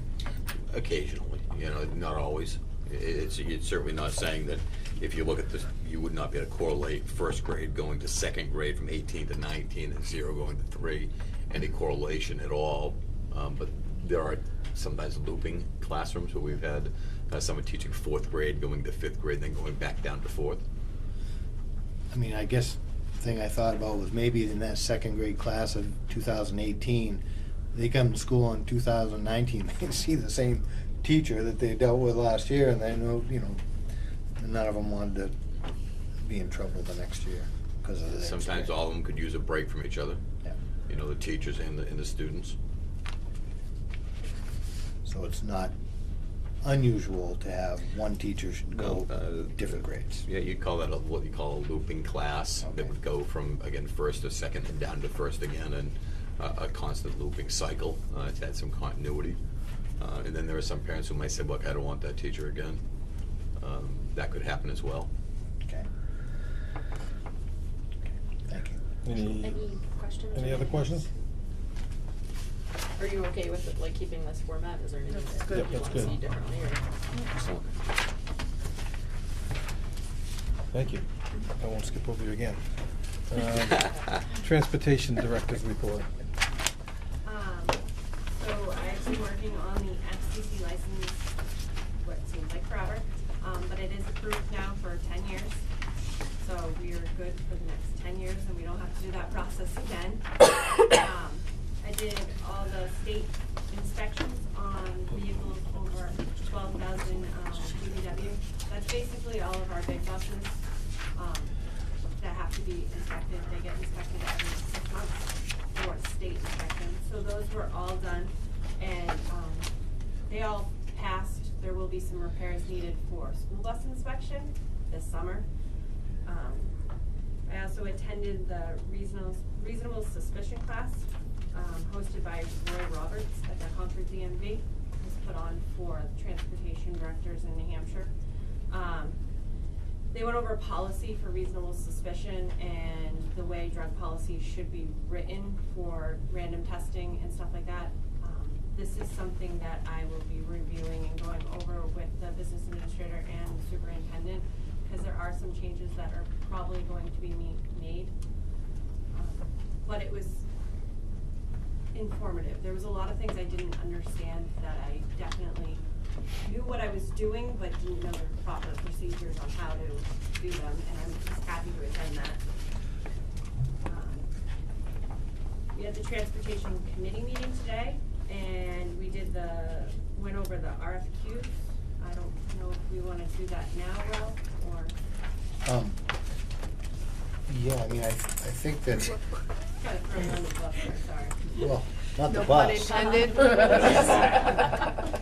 So, there was 2 RFQs that, well, there are 3, but one would, as a school bus van, one, you know, that might want to go out to a larger group of people for a request for quotes. But the 2 buses themselves, it generally, All three. What's We get that? all They all three. go together, all 3 go together. Sorry. that's okay. So there's like 2 folks that we've dealt with historically, Cressy and then Bluebird Freightliner.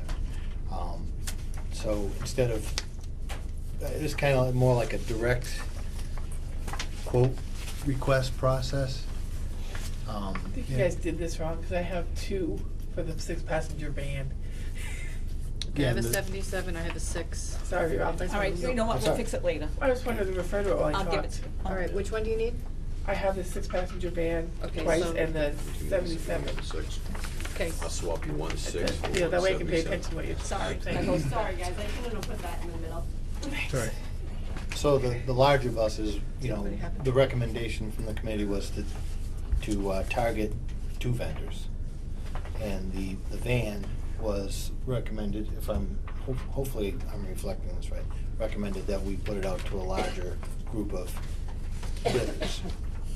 So it's, you know, I think there was a time constraint of the end of May or something like that for. Just time to, there, as Brennan explained, that the buses are all special order. You know, you can't just buy it off the shelf kind of thing. So we do need to be ahead of that. The van in itself is a standard caravan style minivan that can be off the shelf and just, given the school bus pieces to make it legal. So Basically with what minivans, all I have to do with them is do legal paperwork to make them a legal school bus transportation. It's just Okay. depending on where we purchase and then add safety to it. So that one is the easy one, to be very honest. So the committee was seeking school board action to move forward with the RFQs. Okay. Motion on that, right, Mr. Bridgewater? Yes, sir. Do you want to make a motion? I make a motion to move forward with the RFQs for the van, 77 passenger school bus, for the 1-passenger, 13 plus 1-passenger school bus and wheelchair, and the 6-passenger van. Do we have a second on that? I'll second. Any more discussion on that? I have a question. Okay. So, these are necessary new vehicles. There's no way around that. I mean, we're on a budget freeze. Well, this comes These out are of the, chunk, this comes okay. out of the warrant articles. And You can't it's use it for totally anything. covered? Well, that's why we get the Yes. quotes. You know, we're trying to get competitive bidding, so Yeah. we get the best product at the best price. Right, but the money is already there. In the We capital added two, reserve. and there's 60 there. We So added two. we'll cover it in full. That's all I wanted to know. Motion and second, all in favor? Aye. This is the Oh, next year. I just wanna make sure. Cummins Yeah. Motors, Money. right? What's that? Cummins Motors and those big buses, That's what we typically have, yes. you don't want with Mercedes. Okay. It's far more expensive to maintain. What else do we have? She still has The more last to part report. of, my report was that I had met with Kenny Communications on the radios. He did a test on the systems, and he found that he believes our poor connection in East Wakefield is due to the output on our current radios. His suggestion is a preventative maintenance plan to be put in place where we service them every summer. I asked for his reference because I'm new here. I don't remember when I was driving radios getting serviced, but I wasn't here in the summer also, so. He says that we put our radios in and then we never service them. And over the years, the batteries go down and the output stops. So he's thinking that our communication problem, when we get further out, is that they're just not serviced, so the communication isn't there anymore to be able to bounce. So the batteries get weaker and then you get less communication on I it? forget what the word was that he used, I wish I could remember, but it's the output. So as the battery gets weaker, let's say you were at 10, you go down to 5, which means it just doesn't bounce as long. Those aren't the right words, but it is what he was saying. Is there a lifespan on the batteries? So that's what I didn't understand, because they're not portables, they're the, like CD radios. Yep. But he says that you have to maintain them, you have to continuously make sure there's not a kink in the antenna, which would be something that they're not going to look at during our inspections, and that you have to, I'm reading his notes right here. And he said that the normal lifespan for a radio is only 7 years, and they slowly go down. Like, he said like a cell phone when you're recharging it, like after a while it takes longer to recharge. Yeah, Ralph, I see your hand. Is there something that we can do, the bus drivers can do, to do a checklist of the, you know, the Maintenance. kinked That's antenna or something I something can like do. that? I mean, I can have them check the antennas, but they are on the roofs. On the of roofs, okay. buses, so. Get 'em up there. Yeah, we need I mean, how many? Good, right. I mean, there's been times that they notice, like sometimes when a radio just goes out, we notice and we'll ask them to look at it when we take it to Crowell's or to Brizio's. But this is more, he's saying that there's maintenance that should be done. I'm trying to read his notes. So didn't we at one point, well, I don't believe I was on the board at the time, but didn't the board at one point say we're transitioning away from analog and going to digital radios? These are, we have some digital and some analog. Right. So his issue is more with the analogs than it is the digital. No? It's with our radios. So I have digital buses going out there and I have other buses going out there. He put in, what he said to me was that he put in he wouldn't do the check with one of my buses. He did it with his radio was, I think he said 6 months old that he had just put in. Brand new radio, and he said he could hear me clear as day. I wasn't with him. I don't know. I could hear him on the other end while I was in the school. There was other suggestions. He said I was holding the mic wrong. So he said that the only way to keep these up is a preventative maintenance plan. I asked what that consists of, and he said him going through the buses at least once a year. So we would at least need a second opinion on that, wouldn't we? Yes, I'm not a radio tech. I can't even tell you the exact terminology and words. Usually I refer to Mr. Gregoire for that because he's a little bit better at the, what was it, the topography? And have we ever done that? Ever? maintenance? Yeah. Not that Not that I recall. not in my understanding. I've not been part of that if we have. And I could see, when you're queuing up the mic, if you're sneezing on it, you know, you kind of need to clean that stuff out. But if we're putting more and more digital radios in all the time, I think the analogs, I mean, it is nothing but digital going in the new buses, right? Yeah, We have- my new purchases Oh, oh. are digital radios when I purchase. The other thing he suggested is installing a 5-watt external speaker on mobiles, which would make it louder for the bus driver to Sure. hear them. So we've been doing this since summertime, Yeah. working, trying to figure out what the problem is with the radios. We did meet with another company who gave us a different answer, which was that we needed a repeater elsewhere. That the repeater wasn't working, so they've had some marginal success, I would say, when they went out to the East Wakefield Fire Department and, you know, were trying to bounce the signal from there. We've just got some interesting topography, you know, in this area where the signal gets lost when it's bouncing off hillsides and mountains and you're deep in a valley, and when you get out to East Wakefield, You go up and yeah, you you just head down. you can't hear That's much. where all the snow is anyway. Yeah, you can't hear much. Well, the problems are too. Yeah, it's, so again, we asked for a second opinion. We've had a couple of opinions, and maybe it's a third opinion who can kind of be the tiebreaker here, but it's certainly been something we've been looking at for.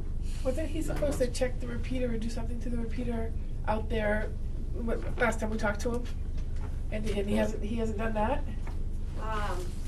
So, this was the test that he decided that he wanted to do for the voter system that he said that he could do at that meeting back in November, I wanna say, I have it.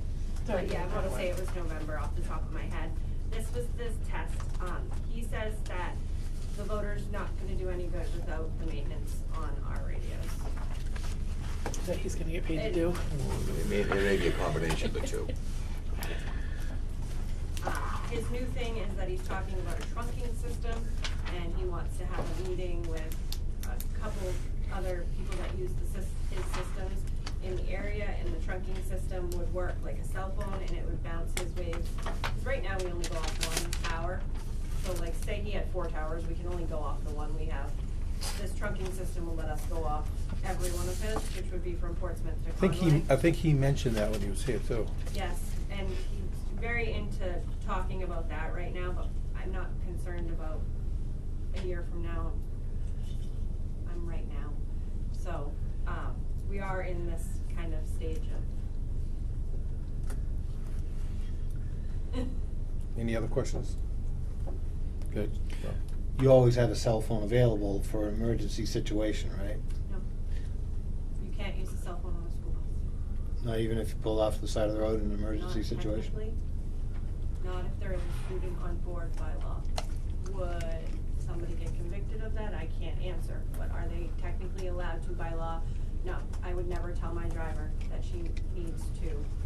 Except I shouldn't say that because I've had drivers in East Wakefield that I've tried to get a hold of and said, you need to pull over and call me. But technically, by law, we can't even have our cell phones on in the bus. So if she had an issue, I'm sure she'd use her cell phone, but here's the bigger issue. I'm sitting here at school and I have an issue and I need to get a hold of her. She can't even have her cell phone on. So she doesn't know I'm calling. But the students can. Students can. Call a We're student. gonna get their numbers. Okay, thank you. Anything else? No. Thank you. So, Joe was unable to be here, so you have his report on page 111.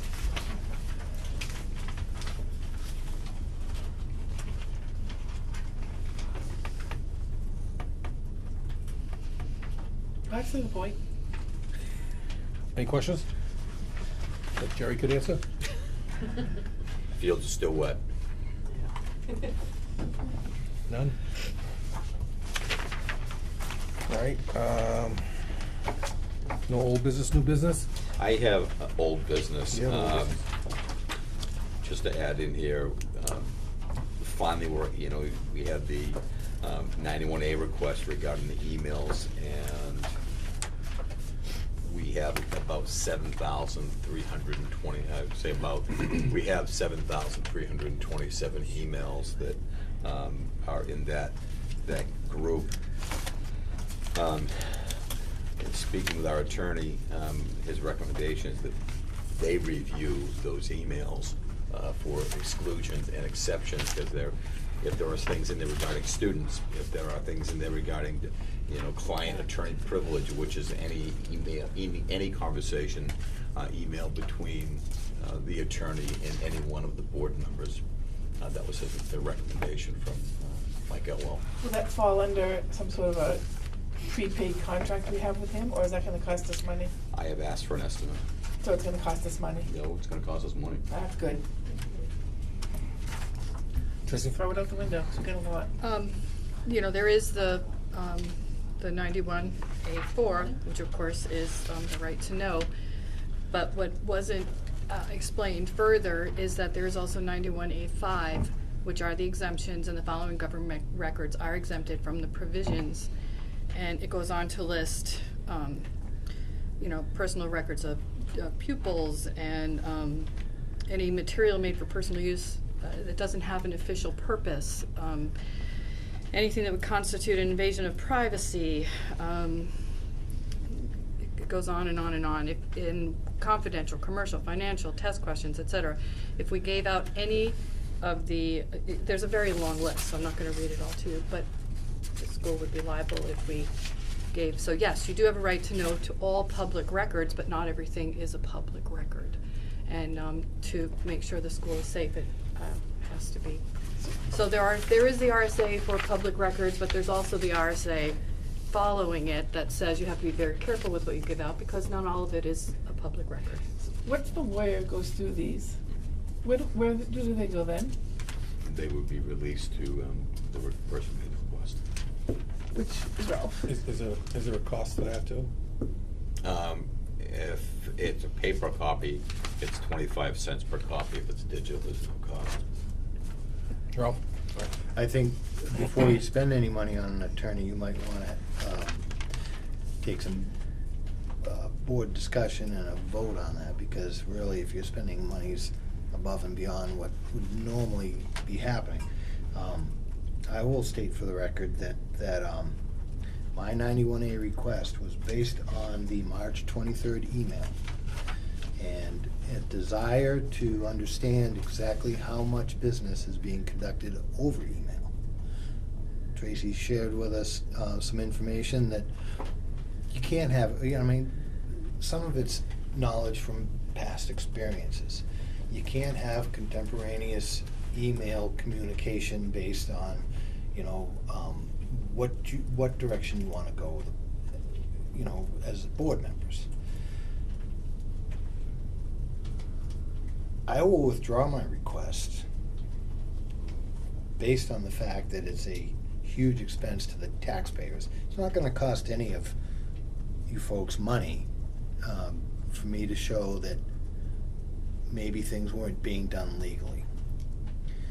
I think, hear me out, please, hear me out. Good question. Hear me out.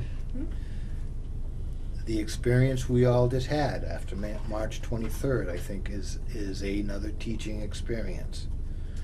And if we've learned something from it, it wouldn't happen again.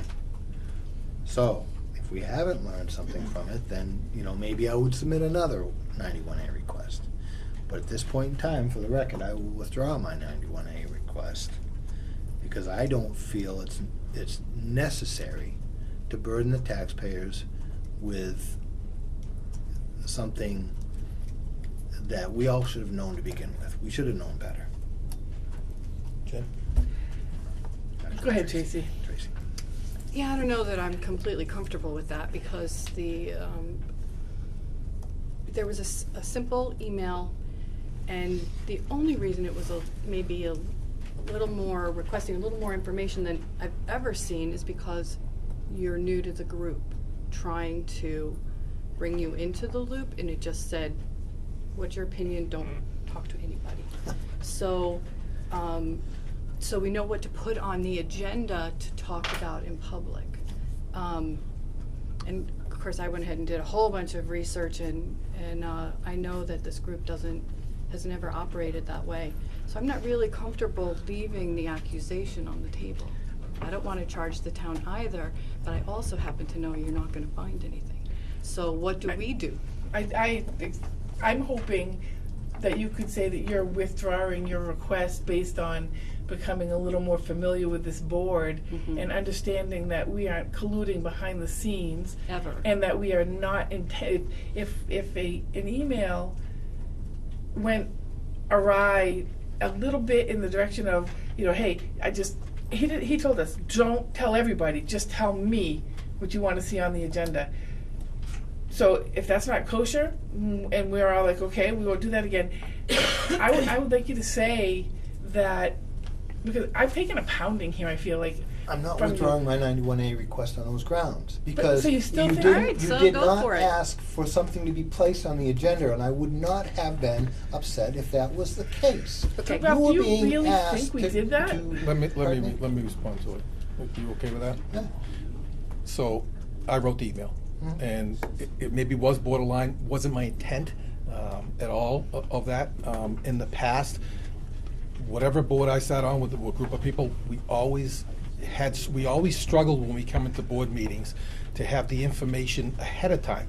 We're a board, or previous boards always struggled to make a decision without information.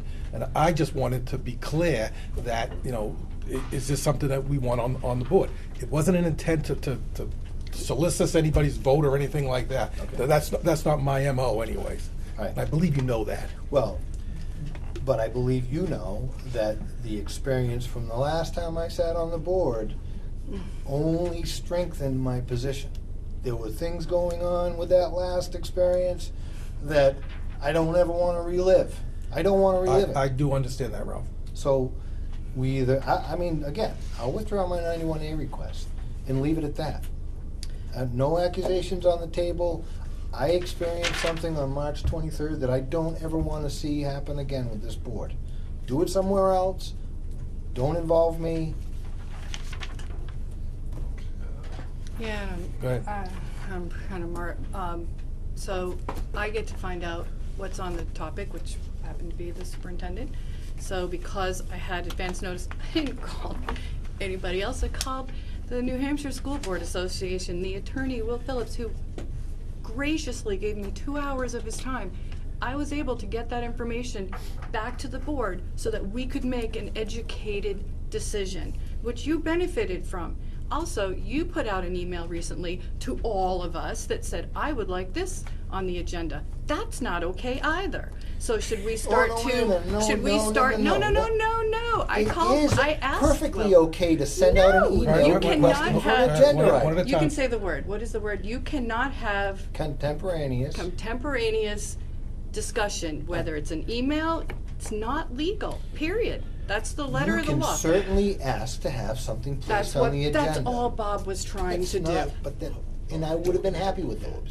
Yeah, we're gonna have Will Yeah. Phillips here a couple Great question.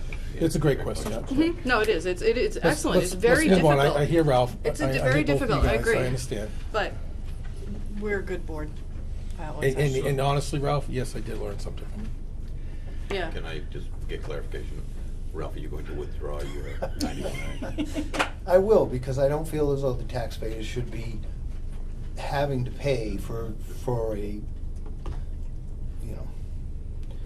a grievance of mine, okay? Would it be inappropriate to ask for that in writing, in an email? No, it won't be inappropriate. I mean, it should be. Email? Did you say email? He can email that to me. I will do Put a this pen on the paper. computer, By the way- print it I out. appreciate that, thank you. You know, we could share. We've been done a lot of research on this board of the right to know law. I think we should share it with the other boards in town. This is not just school related. This is municipal, budget, across the board. We've been delving into this pretty deeply, and I've been involved in anyway, I think it would be worthwhile. All right, thank you. We all set with that? Jen, are you okay with the withdrawal of the? Yeah. Okay. Yeah, I just didn't want to waste the money New because business. there's nothing going on. Bus request, we do. No, we've already done that. Okay. Yeah. School board goals. All right, that would be me. You, but actually, I had the request from both you and Yeah, I just Jen. thought that we needed to get, out there what we, We definitely need to do that. I did huge research. I've been to 2 webinars about it. well, you know what, more than research, I'm thinking, I'm in the second year of a 2-year term, and I have some things I wanted to accomplish. In last board meeting, I got voted down on one of the major ones. So I think we need to get out there with what we plan to get done or what we want to see change and whether that's today or if we're gonna make a plan to do that. I don't know what the way to do that is so that we all get our say, because we certainly need Sandy for that too. Yep. Tracy? Okay, I've been to, there's a 3 webinar series that New Hampshire School Board Association has put out that is why do school boards matter?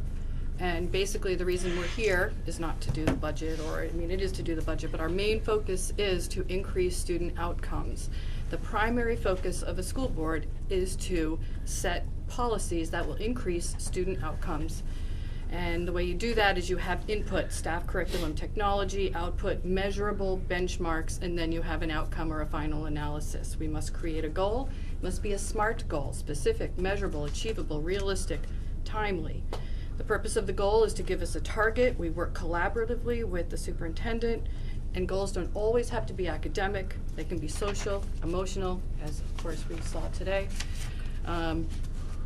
There's 4 pieces.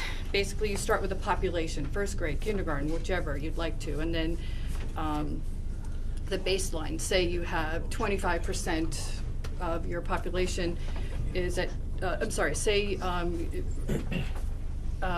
meeting expectations, but you want it to be 100%.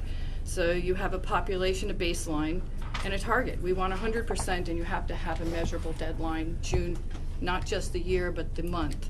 So we want our first graders that are currently at a baseline of 20% to read expectations of 100% by June 2021. It's just simply an example. I have no data whatsoever. Our research shows that boards have the capability to influence student outcome. The board's job is to hold a superintendent accountable. We are not the only, the only function is not just to do a budget.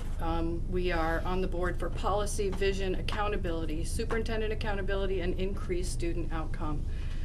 We need to define the success of our goals. We need to challenge ourselves, create local policy, organization, committees, and we should ask ourselves, what is our objective? It's a new year, we're all in, it's March. What is the mission of the district, our goals? We have to hold ourselves accountable. A goal is strict policy. We need to establish vision, ideas, and the output needs to be reported back to the board. What does our agenda look like? How much of our agenda reflects student outcome and how much of it is managerial? Are we achieving what we were voted in to do? Are reports goal-oriented that we get from everybody? Are they goal-oriented for the students? And we must have the benchmarks so that if you have a target or a goal and you're not meeting it, and you can redo your strategy. Could we summarize this in an outline and have it go in the next packet so that we all come together with our own part, or are we going to do another one of those workshops that Chris did? That's where I was going. But we have to make sure that was totally kosher. Yeah, that's right.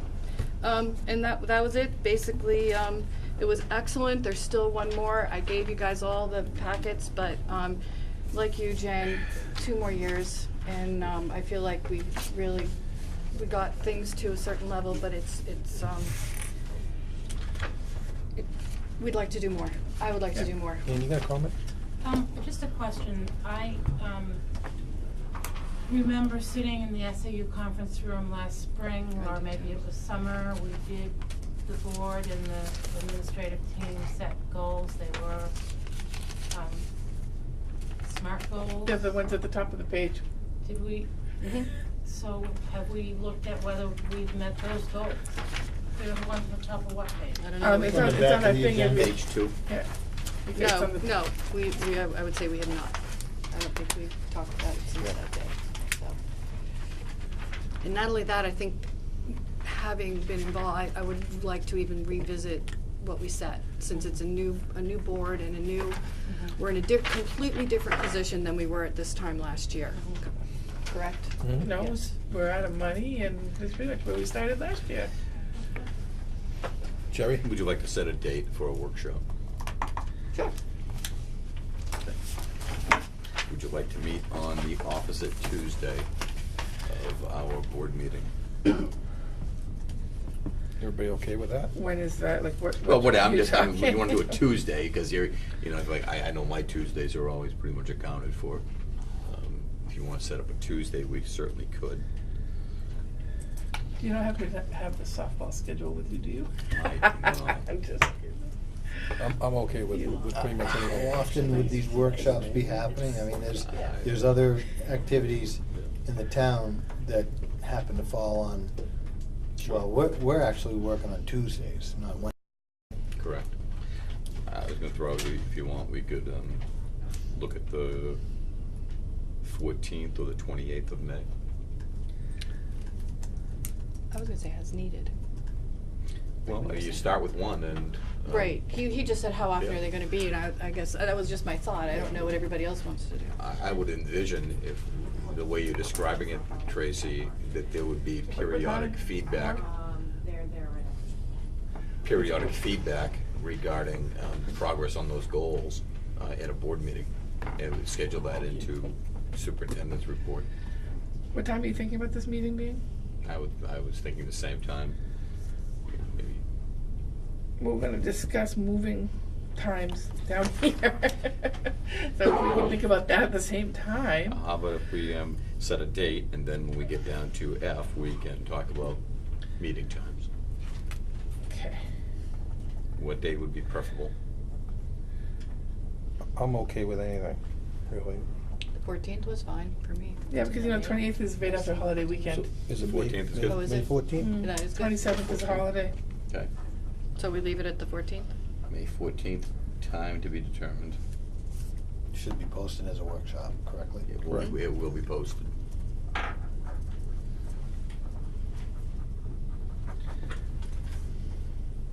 And the workshop specifically is to discuss board goals. Correct. Oh, yep. Moving on.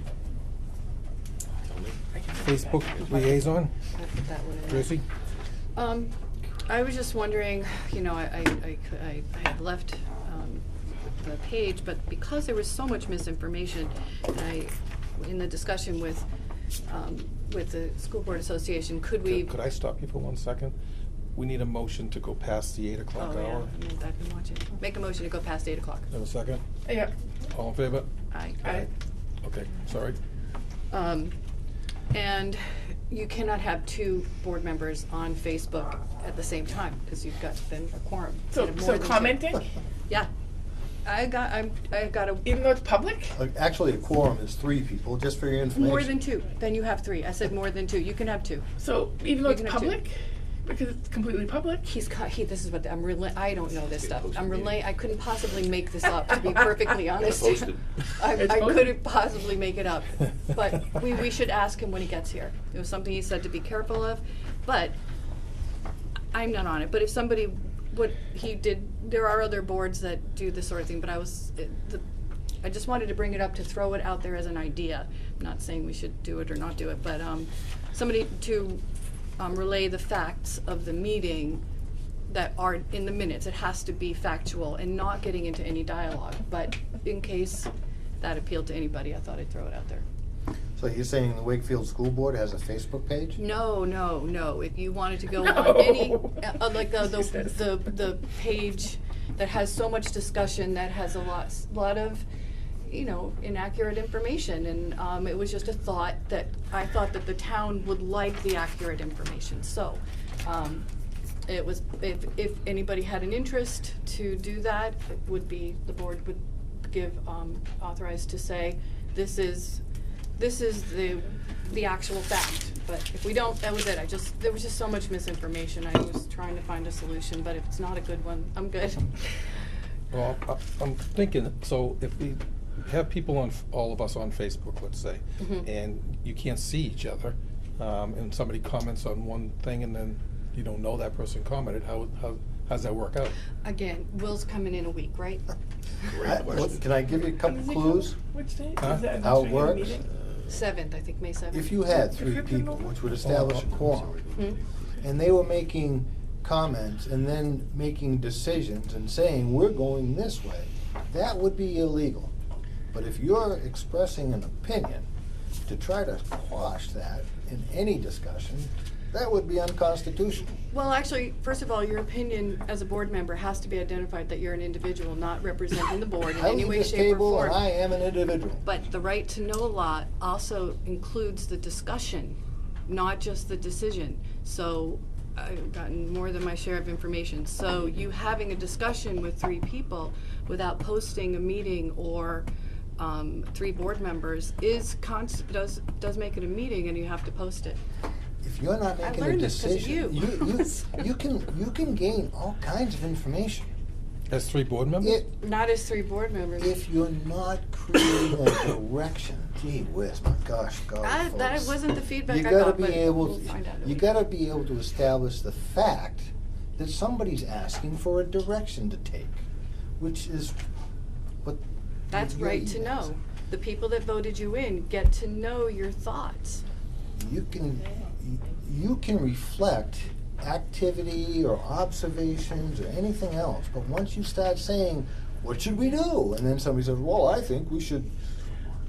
Well, Should I isn't get that off the how boat? all those posts follow up? I know, I I'm was pretty gonna much say the sure exact same that thing. the one I responded to of yours was basically because I felt like I needed to defend the honor of the other individuals on the board because we were getting directed, that whole conversation went in a direction about how bad and evil we were.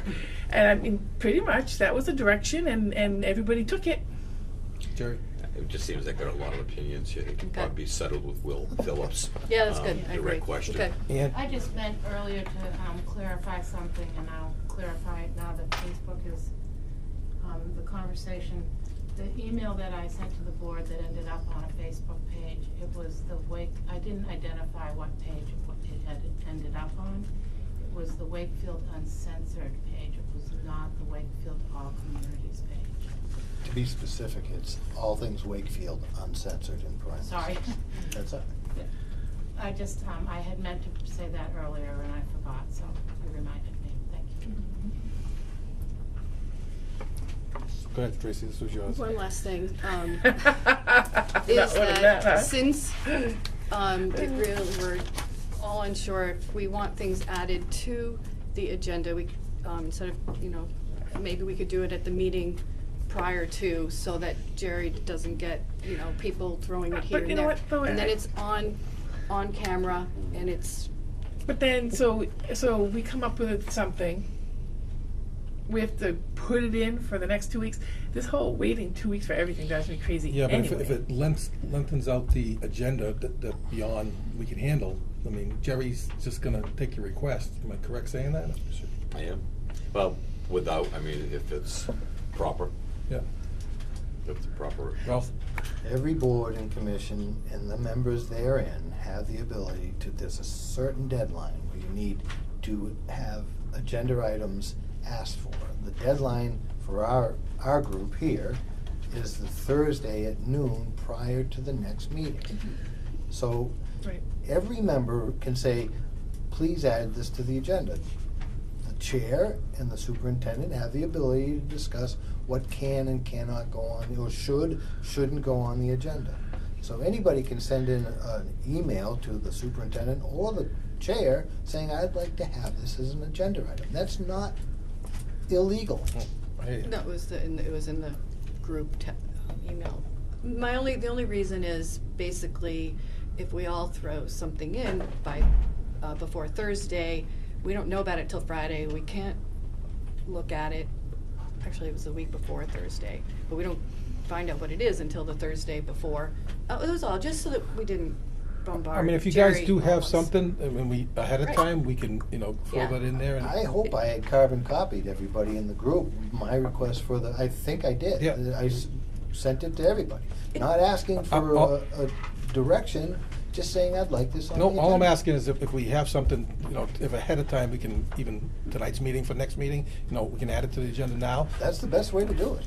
I don't mean to say you can't do, I didn't mean to not do the other. Try to get it done if you have it. Yeah, that's all, just to work together a little better. I am if you have it. All right. I think we did everything else. F, meeting time, school board meetings, or school board meetings.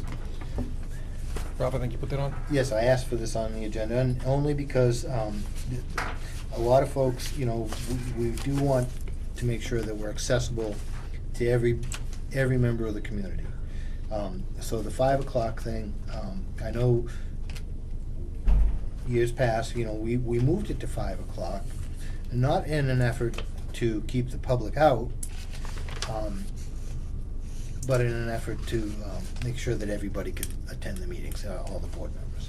So I just wanted to get a feel from the board about whether or not there could be and maybe it's not fair for Sandy not to be here, but could we consider access to the public, moms and dads who are both working 9 to 5, maybe traveling a half hour, 45 minutes away to get home, try to get the kids, and it's almost impossible for that part of the community to make 5 o'clock meetings.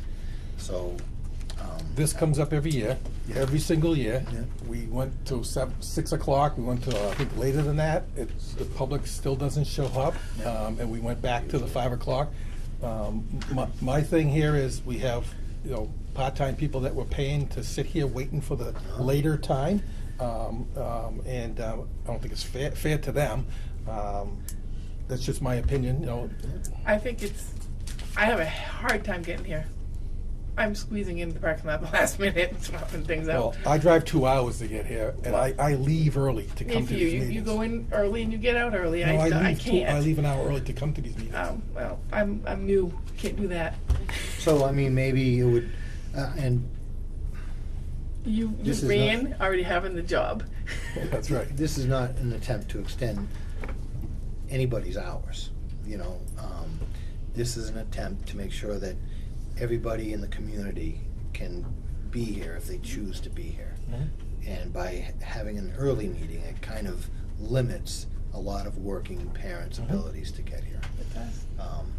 We still have the camera, though, that they can see the meeting, too. But Not the same. But the camera doesn't allow somebody to stand up and say, I feel this way about this item on this Right. agenda. We have 1 or 2 that show up every single meeting, and that's usually it, unless something comes up. Maybe if we had a more accessible meeting. We tried that. Well, that was then, this is We are- now. No? We are here till 8 o'clock. I'm not saying one way or the other. I'm saying the meeting goes from 5 till 8, and but you can come any time. The door isn't closed or locked or anything. No, but you can only talk. Yeah. Oh, the first part. I see your point. And I'm not trying to make it difficult for the board members, for anybody working in the system. I'm trying to make sure that I understand. if people want access, maybe we should consider that. But again, it's not fair where Sandy's not here having an input either. Yes, but we have votes all the time when one person's not here because you gotta keep it on. You want to make a motion for something, Well, Val? I'm uncomfortable with Sandy not being here, but if Sandy was here, I'd be saying I'll make a motion to bring our meetings back to a 7 o'clock time. And end at 8 o'clock, because that's a policy. Well, if it was a 2-hour meeting, we'd be ending at 9. There's, We never have 2-hour meetings. Well, we could if I didn't ask for more agenda items. That's true. Wait a minute, is that the deal we have to strike? Would you consider something like 5:30 so the people that get out 5 can get here by 5:30? How about 6 to 9? 6. Again, you have everybody waiting and being paid. Why do they have to be paid? Go home and come back. You're telling them to go home? Well, she can't, but you can't. No. It's part of the job, I'm sorry. I think we better. Can I just, it is part of the job, and, we all accept that going into it. in their part-time status, though, that time comes off the other end. So that you're not getting that time and dealing with other things, so that's one consideration. I mean, I don't think, I think 6 o'clock is better than 5. 5:30 isn't much of a difference. I mean, I hear it from community members. You know, but I also sit on a board that meets at 9 o'clock in the morning. I don't want to do that. I can do it. I would be thrilled to do a meeting at 9 o'clock in the morning. That's not my motion. Well, 7 isn't mine, so let's find a.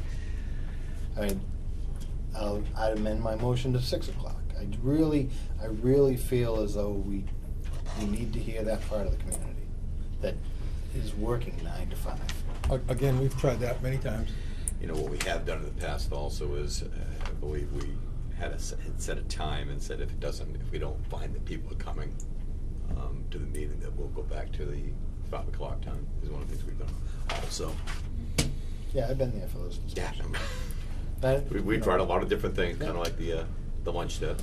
But, you know, there's times where it's, like tonight's meeting, folks showed up, you know, opposed to their normal schedule. I mean, it was a hot button issue, so those always increase attendance, whether it's 9 o'clock in the morning or 5 o'clock in the afternoon.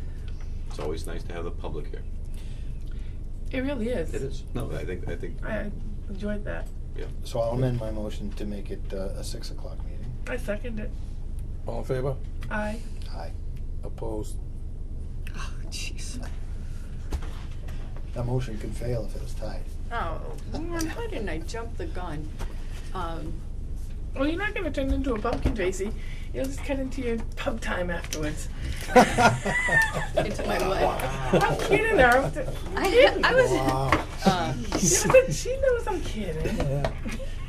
I go home. I don't know where she is. I'm out with her. Home. I guess. I Went one. I guess. Let's see. Oh, fine, 6 o'clock. So that's a yes? That's a yes. 310? Yep. Just 3-1 because she's not here. Just 3-1, she's not here. So next meeting will be at 6 o'clock. How about the... Yes, Jen, you've thrown out a lot of things my way in the last 3 That was years. just fun, though. And we'll still try to end at 8 o'clock if possible. Ralph's gonna not talk as much. Right. We will.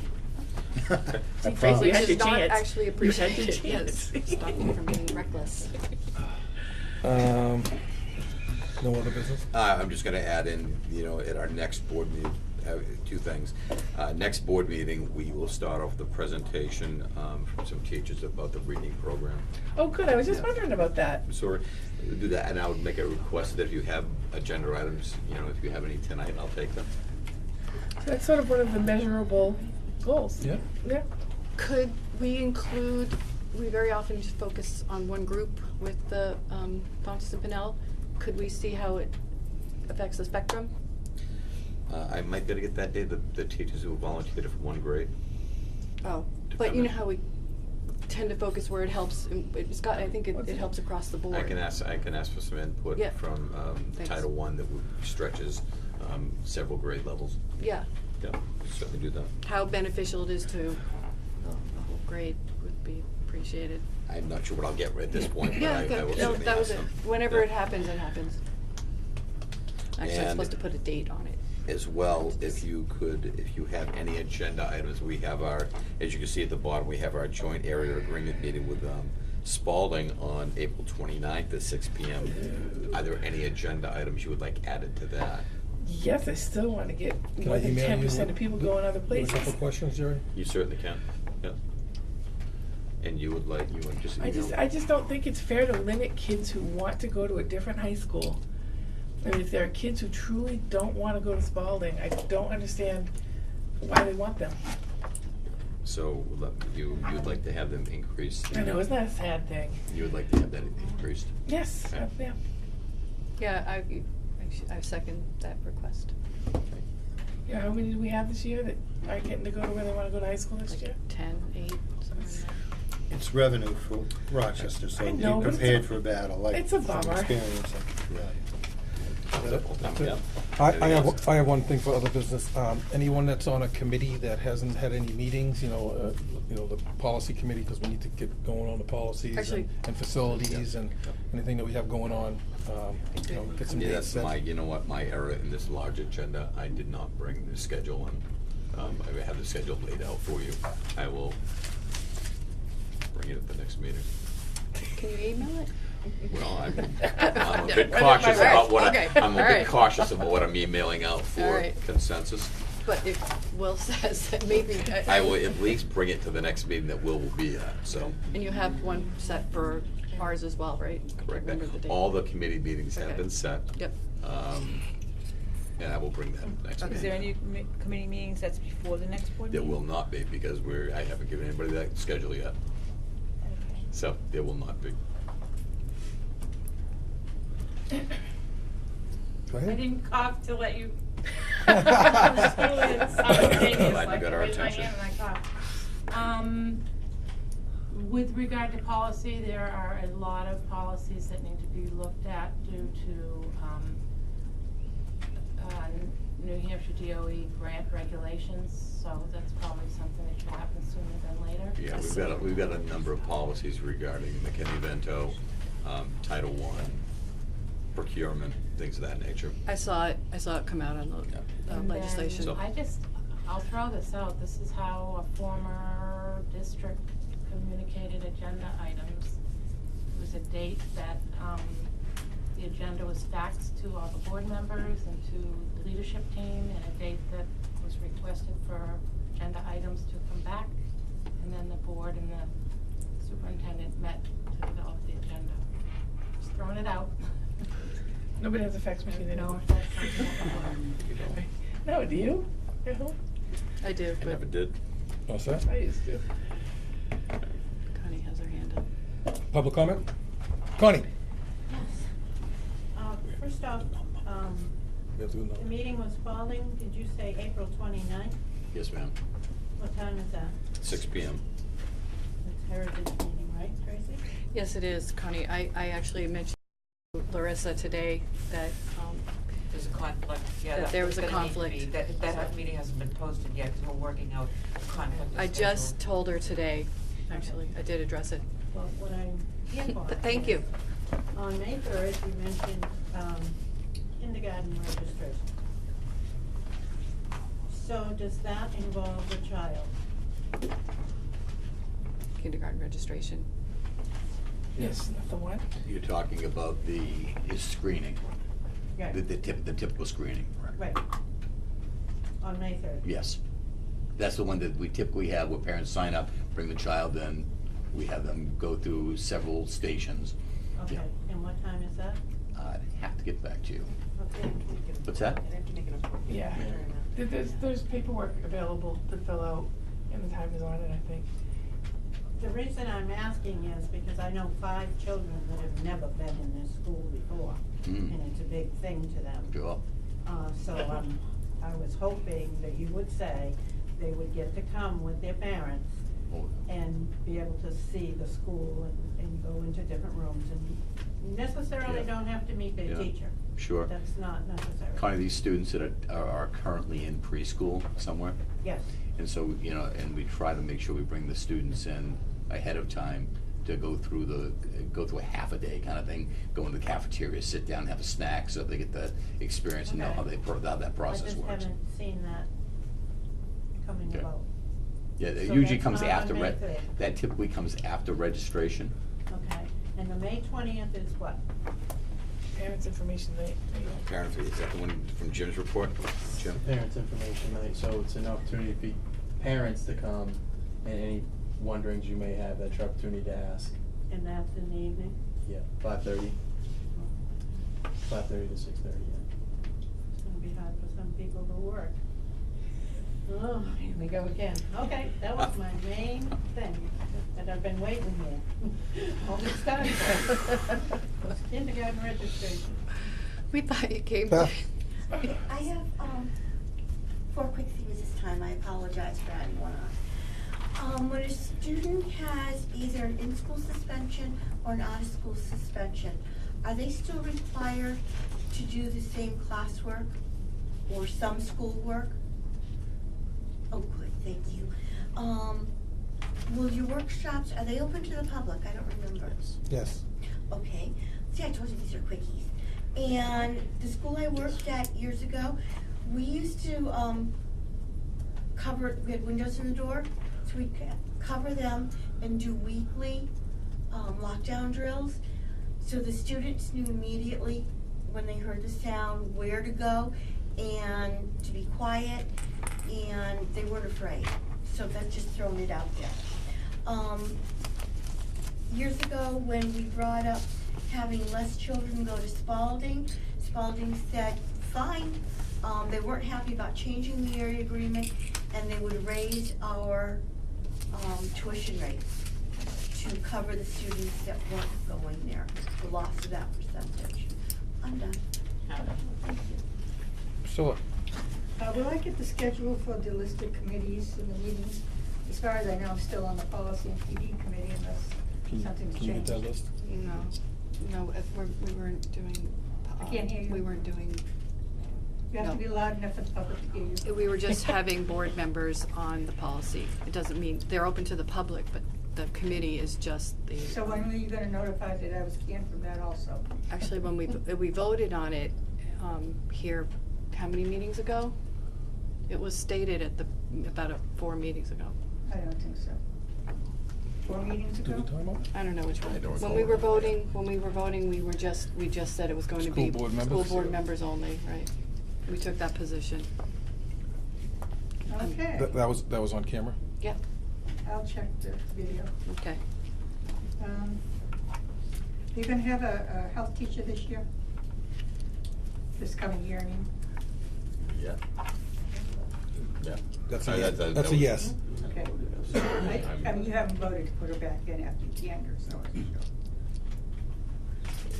We didn't can anybody, we You voted- eliminated a you voted. position. Okay. That's a big Voted to take difference. money out of the No, budget. she was never canned.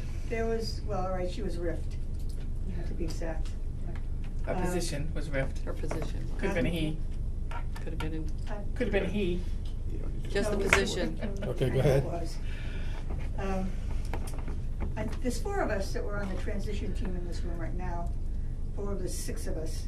I think we're probably all shocked that you haven't seen the plan, you haven't read the plan. A plan you're supposed to be going by. If you want to have a copy of the plan, I'd be glad to supply it for you. Let's see.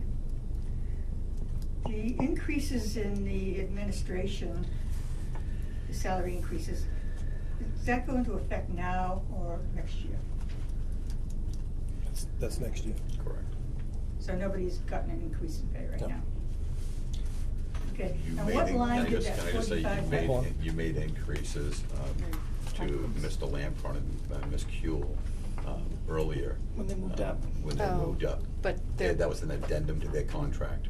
But they're still below. Correct, that is. But there they- were increases. We in that. There were addendums to the contract at Okay. that point. And what line did those come from? I would have to get back to you. That salary line. Actually. So I'm just saying where it came from is, I don't know the line number.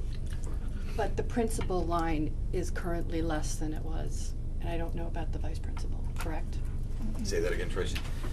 It isn't his old. She's saying the principal line is still The less than what current- it was originally. Go ahead.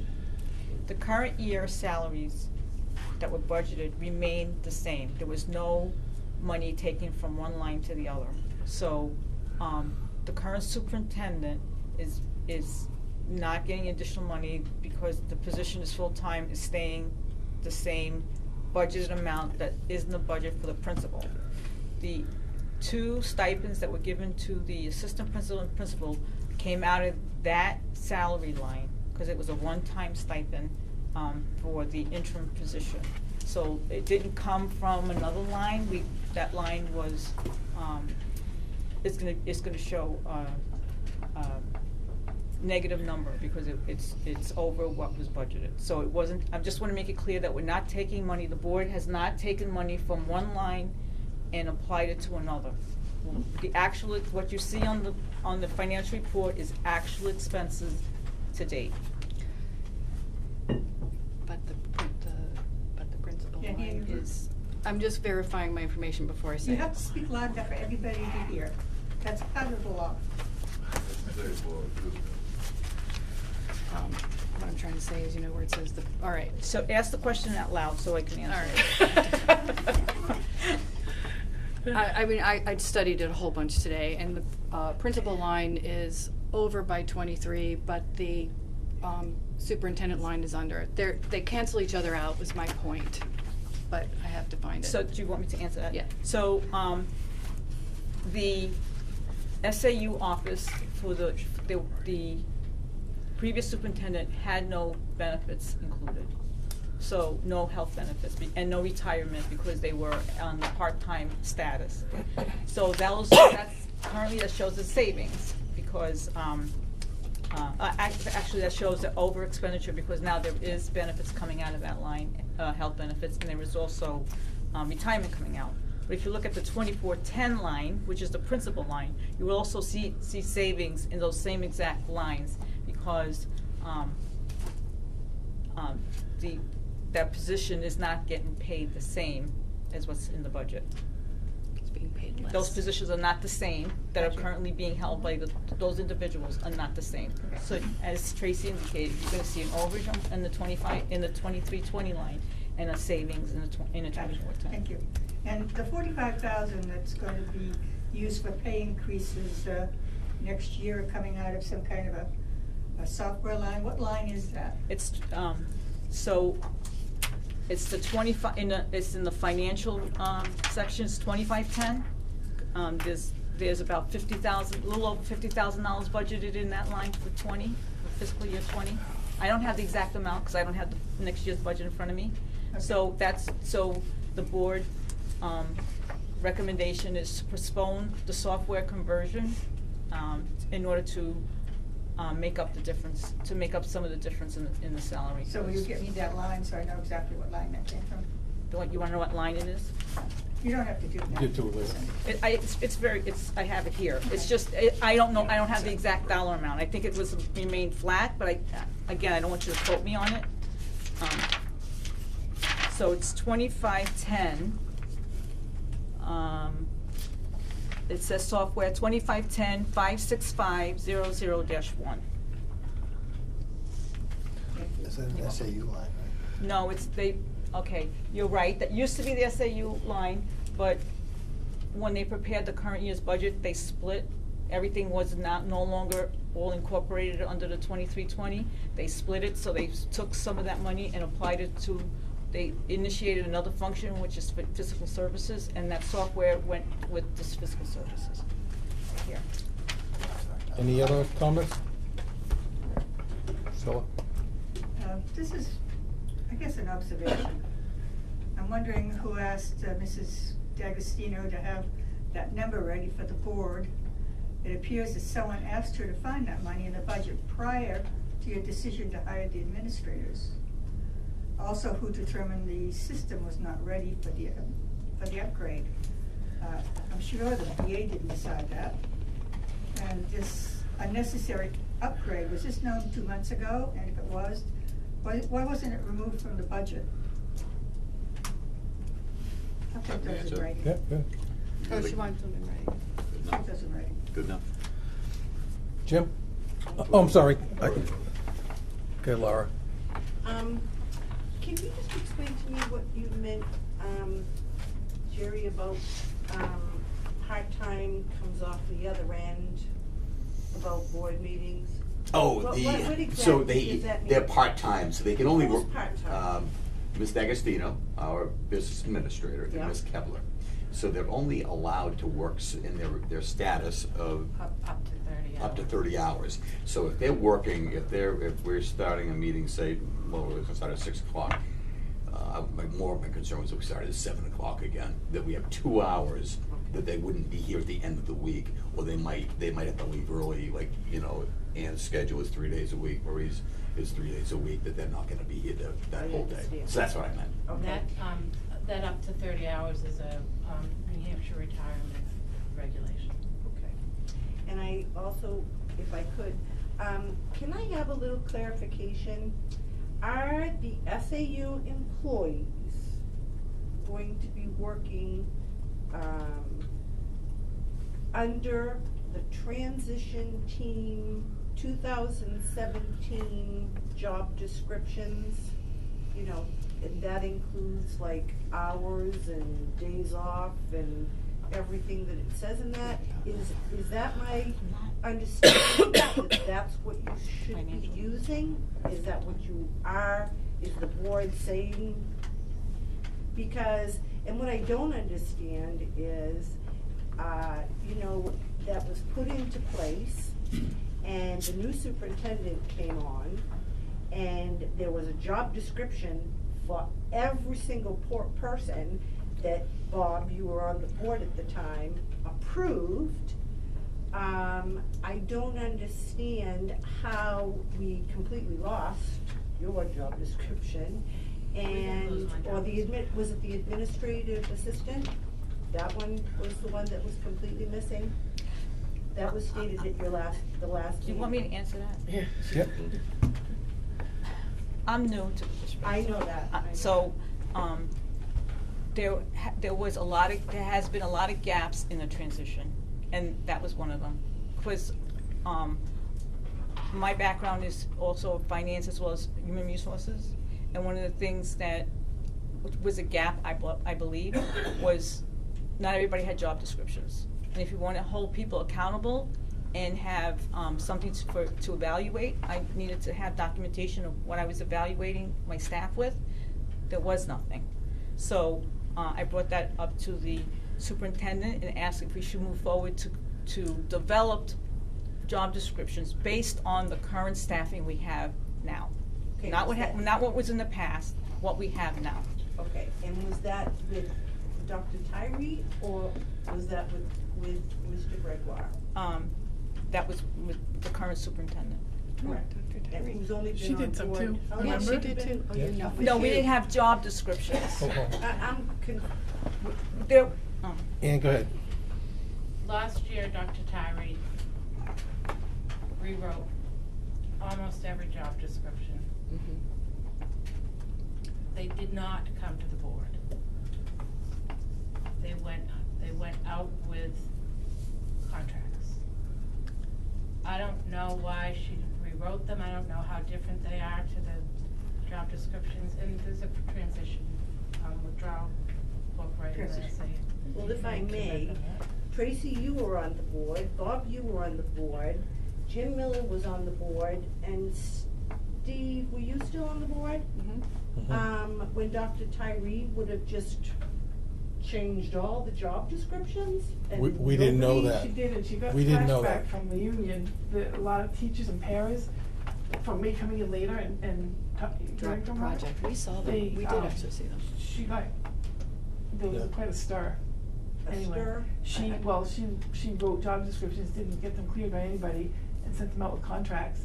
And the people who got them saw the Meaning union SAU rep. employees? No, teachers and parents. Yes, teachers and staff. They went out with every contract. Everybody. And they went to their union, and the union came back to Chris, and they had to go away, and she had to write something, didn't she? I don't know, and we No, actually did that's- see a set that then didn't come back to the table. Okay, I understand. So now, if I can just have clarification, what job descriptions is the SAU working under? That's the Well, problem. We did 4. They have 8 employees now. So they have to have some new ones. They do. Well, as you They said, have as was reported, the job descriptions that Dr. Tyree wrote last year, under her under her direction, that was what was implemented. Okay. So what you have are transition team job descriptions, you have Dr. Tyree job descriptions, and you have proposed job descriptions. So has this board at the moment made a decision which job descriptions you're working under? Because I'm assuming they're all different and they all have different roles. That's a decision. At the beginning of the meeting, we said we would like them side by side to see what we'd want to do to these. So is that on your agenda for the next meeting? Cause Mhm. that's Is really that for next important. meeting? Yep. Because your SAU staff works throughout the summer, Sure. so. We could do a workshop, you said, it's a workshop. That's part of the workshop, Actually, right? I would like to say something. You're right, I have been here since, or watching since June with Sandy, who I wish was here with me tonight. Yeah. To tell you that it hasn't run, the SAU hasn't run this smoothly since I started. Things were lost, things were misplaced, things weren't filed for, things were, and I'm sure people in this room are part of it with me. We don't lose things any longer. Filed on time. Marie can do an MS-25 and MS-27 and go through an audit of a 64 to a 101. She can do the New Hampshire Retirement Board. None of that was being done well prior. With all due respect, Our part-timer. I do understand, this is a small town, and word gets around, it Mhm. really does. I know that there have been issues, and that's, to me, almost to be expected. To the extent, no. But I would think that that would have been more than any part-time person could have handled. But I keep hearing the buses transportation being blamed on the transition of the new SAU, and it was not. That's not the blame. That was a nationwide problem, and it's still a problem. And it's because CDLs are required, and they're in demand. So it just hurts When I me to referenced hear that you say earlier, that. because I referenced it to say that we couldn't stick to the plan that was done by that because of that change. It wasn't saying that anyone caused that change. It was that we need to be fluid where we need to be fluid. We can't say somebody voted on something 2 or 3 years ago, and we have to stick right to that when the circumstances change. And I understand that. I just think, and I understand that times change, situations change. I don't expect that everything's gonna be done exactly the way the withdrawal plan was written. I mean, the withdrawal plan started many years ago. And I think that the part that's most frustrating is that the withdrawal committee and the transition team have been blamed repeatedly for things that have transpired, and it's not the way it should be at all. It's changing of boards, changing of administration. There's been a lot of crazy things that have taken place in this school district in the last 5 years. So, I think everybody needs to stop and think before they're pointing fingers at everybody else. And when people are volunteering in this town to be on boards and committees for your school board and your district, you should take it with open arms and not say, oh no, it's only gonna be us. I think that was a little bit. It referenced earlier? Yes. Can I address referenced. that? Because that was, you said it, but. I'll just be quick. Okay. We don't talk about the transition. We just move forward. We do Listen, not. It I've came up heard- because Ralph is new to the board and it's a passion of his. We really don't talk about it. I'm not saying it I comes up appreciate all all the of time, the but work. I've heard it All right, tonight let's not go being back and forth, mentioned okay. several times, so. Okay, just One address quick the one comment, thing. please. I'll be straightforward with you. In referencing the public being part of the committees, I feel harassed, I feel berated, I feel picked on often by certain members of the public. And it's very hard to go to a committee and put your whole heart into it when someone is just there to take you out at the knees every time you turn around, no matter how hard you're trying. You know why I'm here. I'm here because of the same reason you were here. And I'm not running for politics, I'm not trying to gain anything, I'm trying to make the school a better place for my kids and still be able to afford the taxes on my house, okay? So every time I turn around, if I sneeze wrong and it gets called up on camera that Mrs. McCauley doesn't know how to sneeze on camera, I'm frustrated with it, okay? So I know that I'm not gonna do a good job in a policy meeting with someone who's berating me all the time. So I ask that it be the people on the board. I have to say something.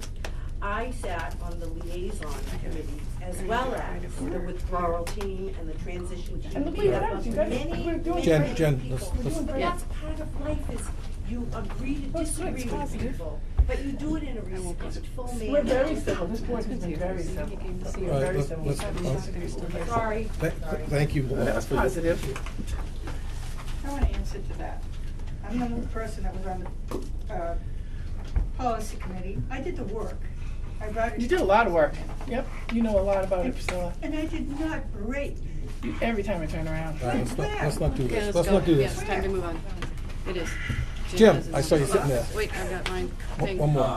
Since we're looking into the future, moving forward, did I understand tonight that if a citizen submits questions, that they will be read and answered at a board meeting? Yes, if you have some questions and we can't answer them, I don't like the dialogue back and forth because it just gets out of control a lot of So where times. would these questions be directed to you? You could do it to the school, to the Oh, okay, great. Well, that's good. the SAU office. I think the thing I wanted to mention tonight was, I'm a bit troubled about the direction of some decisions that the board has made. And, you know, we talked about goals of the board, and that's a great thing to look at. And I think one of the first goals that's on my mind is that this board needs to start becoming transparent to the voters. I can list you some examples where you weren't, but I don't need to get into all that. I'm sure you've read some of my posts on Facebook. When I sit here and I hear... Not on my page. Not on her page, no. Thank you.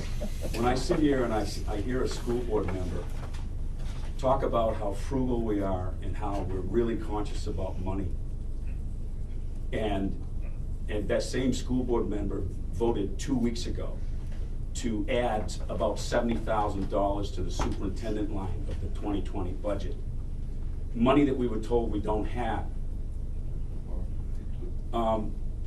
I think what you really need to think about is the board's credibility, because I'm not the only one watching.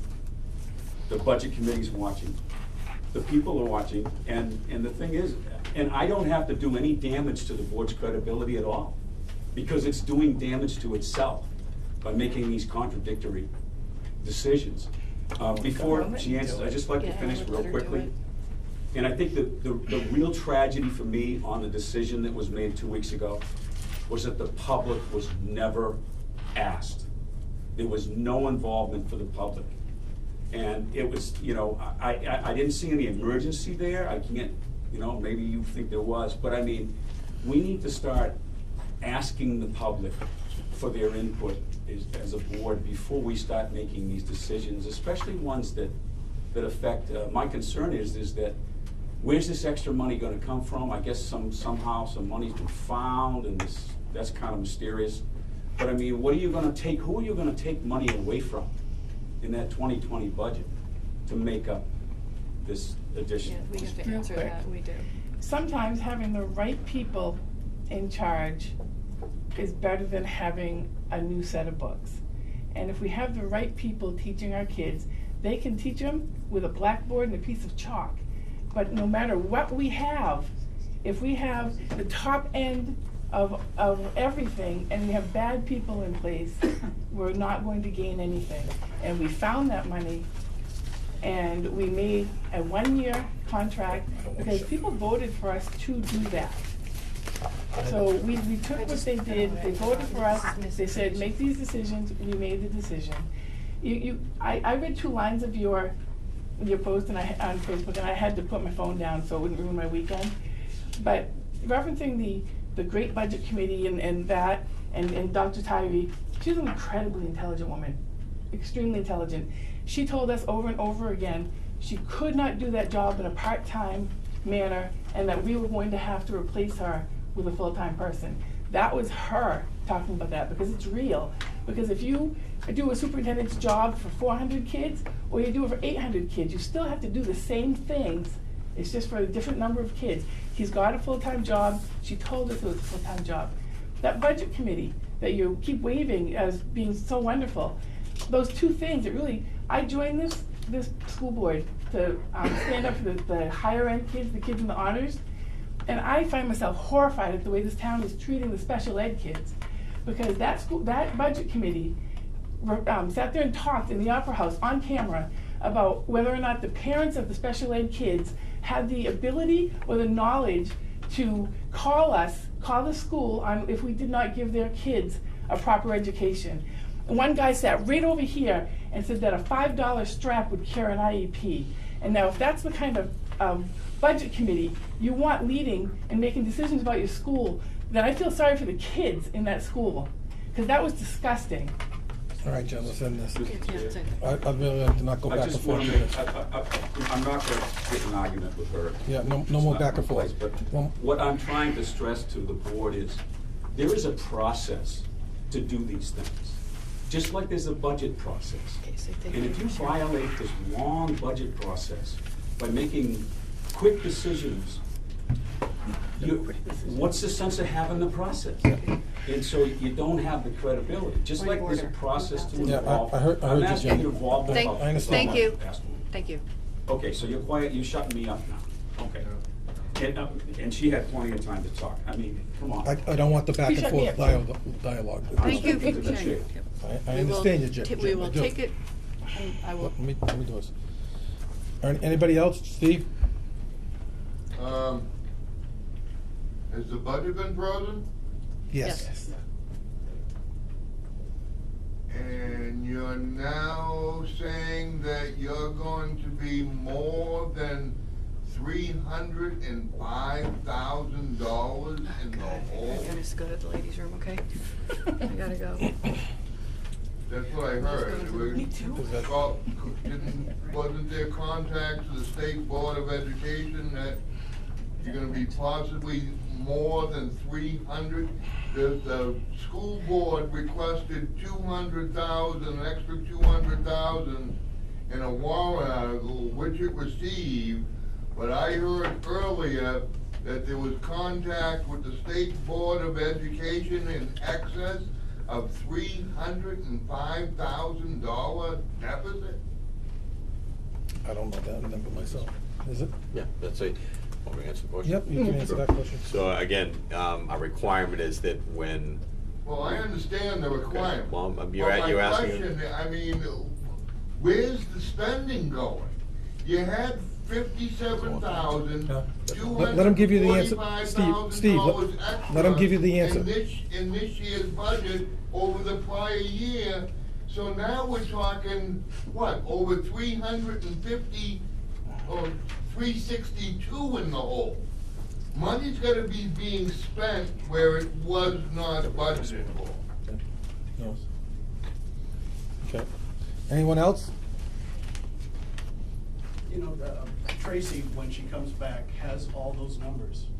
The only reason that you're asking this question is because you don't know the answer.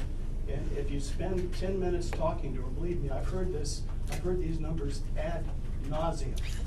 It's all correct, there's a lot of backlog, a lot of special needs that cropped up. You know, kids that are at special needs, they move in, you gotta deal with them, that's your job. You can't just say, well, you know, our budget's only 100 and we've had, 3 more special needs kids move in, and then you're beat.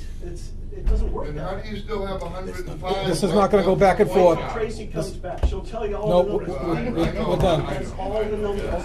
We need non-public. And, as far as We need non-public? transparency goes, you get all the transparency you could ever want. I've heard these numbers Yeah. more than I ever. Point of order, come on. We need to go into non-public.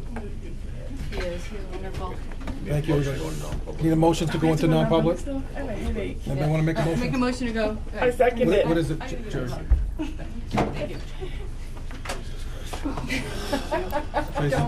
Tracy, you wanna make that motion again, please? Make a motion to go into non-public. Under what? Hey, wait a minute, what's he RSA. got? RSA, Tracy. I don't even know what it onto the is. personnel. So we're on A. It's gonna take A. forever. You know what, I'm gonna go. I'm gonna go. Do I have a second? If you don't, Jen. he'll make it look bad. Do I have a second? Yes! All in favor, roll I have a call? wicked headache, it's like taking down my. All that aye. Under A, Bob? Yeah. Priscilla, that number was 7 people. I was trying to get county. Fall guy. I had 75 Fall in my guy. teeth. What I- Gummy. That's not right. Jen? What? Roll call. I got some I have a stuff I wanna headache. talk to you about before I bring it Macaulay, up. aye. Or else I'll bring it together. Thank you. I don't wanna wait for it. Non-public, and do we have to, do they have to take any action on that? They have to vote on that decision. Oh, okay. That's right. Make a motion to come out of non-public. Oh, so I'll second it. Okay. Fall guy. Cole by. What I, Macaulay, aye. what do we have now? I made a motion to offer a stipend to, our bus director, transportation director, Coordinator, out of the transportation salary lines, driver line. to cover additional days that were not in her contract, that she will be working. I'll second. All in favor? Macaulay, aye. Cole by. What I, Aye, fall guy. I'll make a motion to adjourn. I'll second it. Cole, oh, no. All in favor? Aye. Aye. Thank you. No need.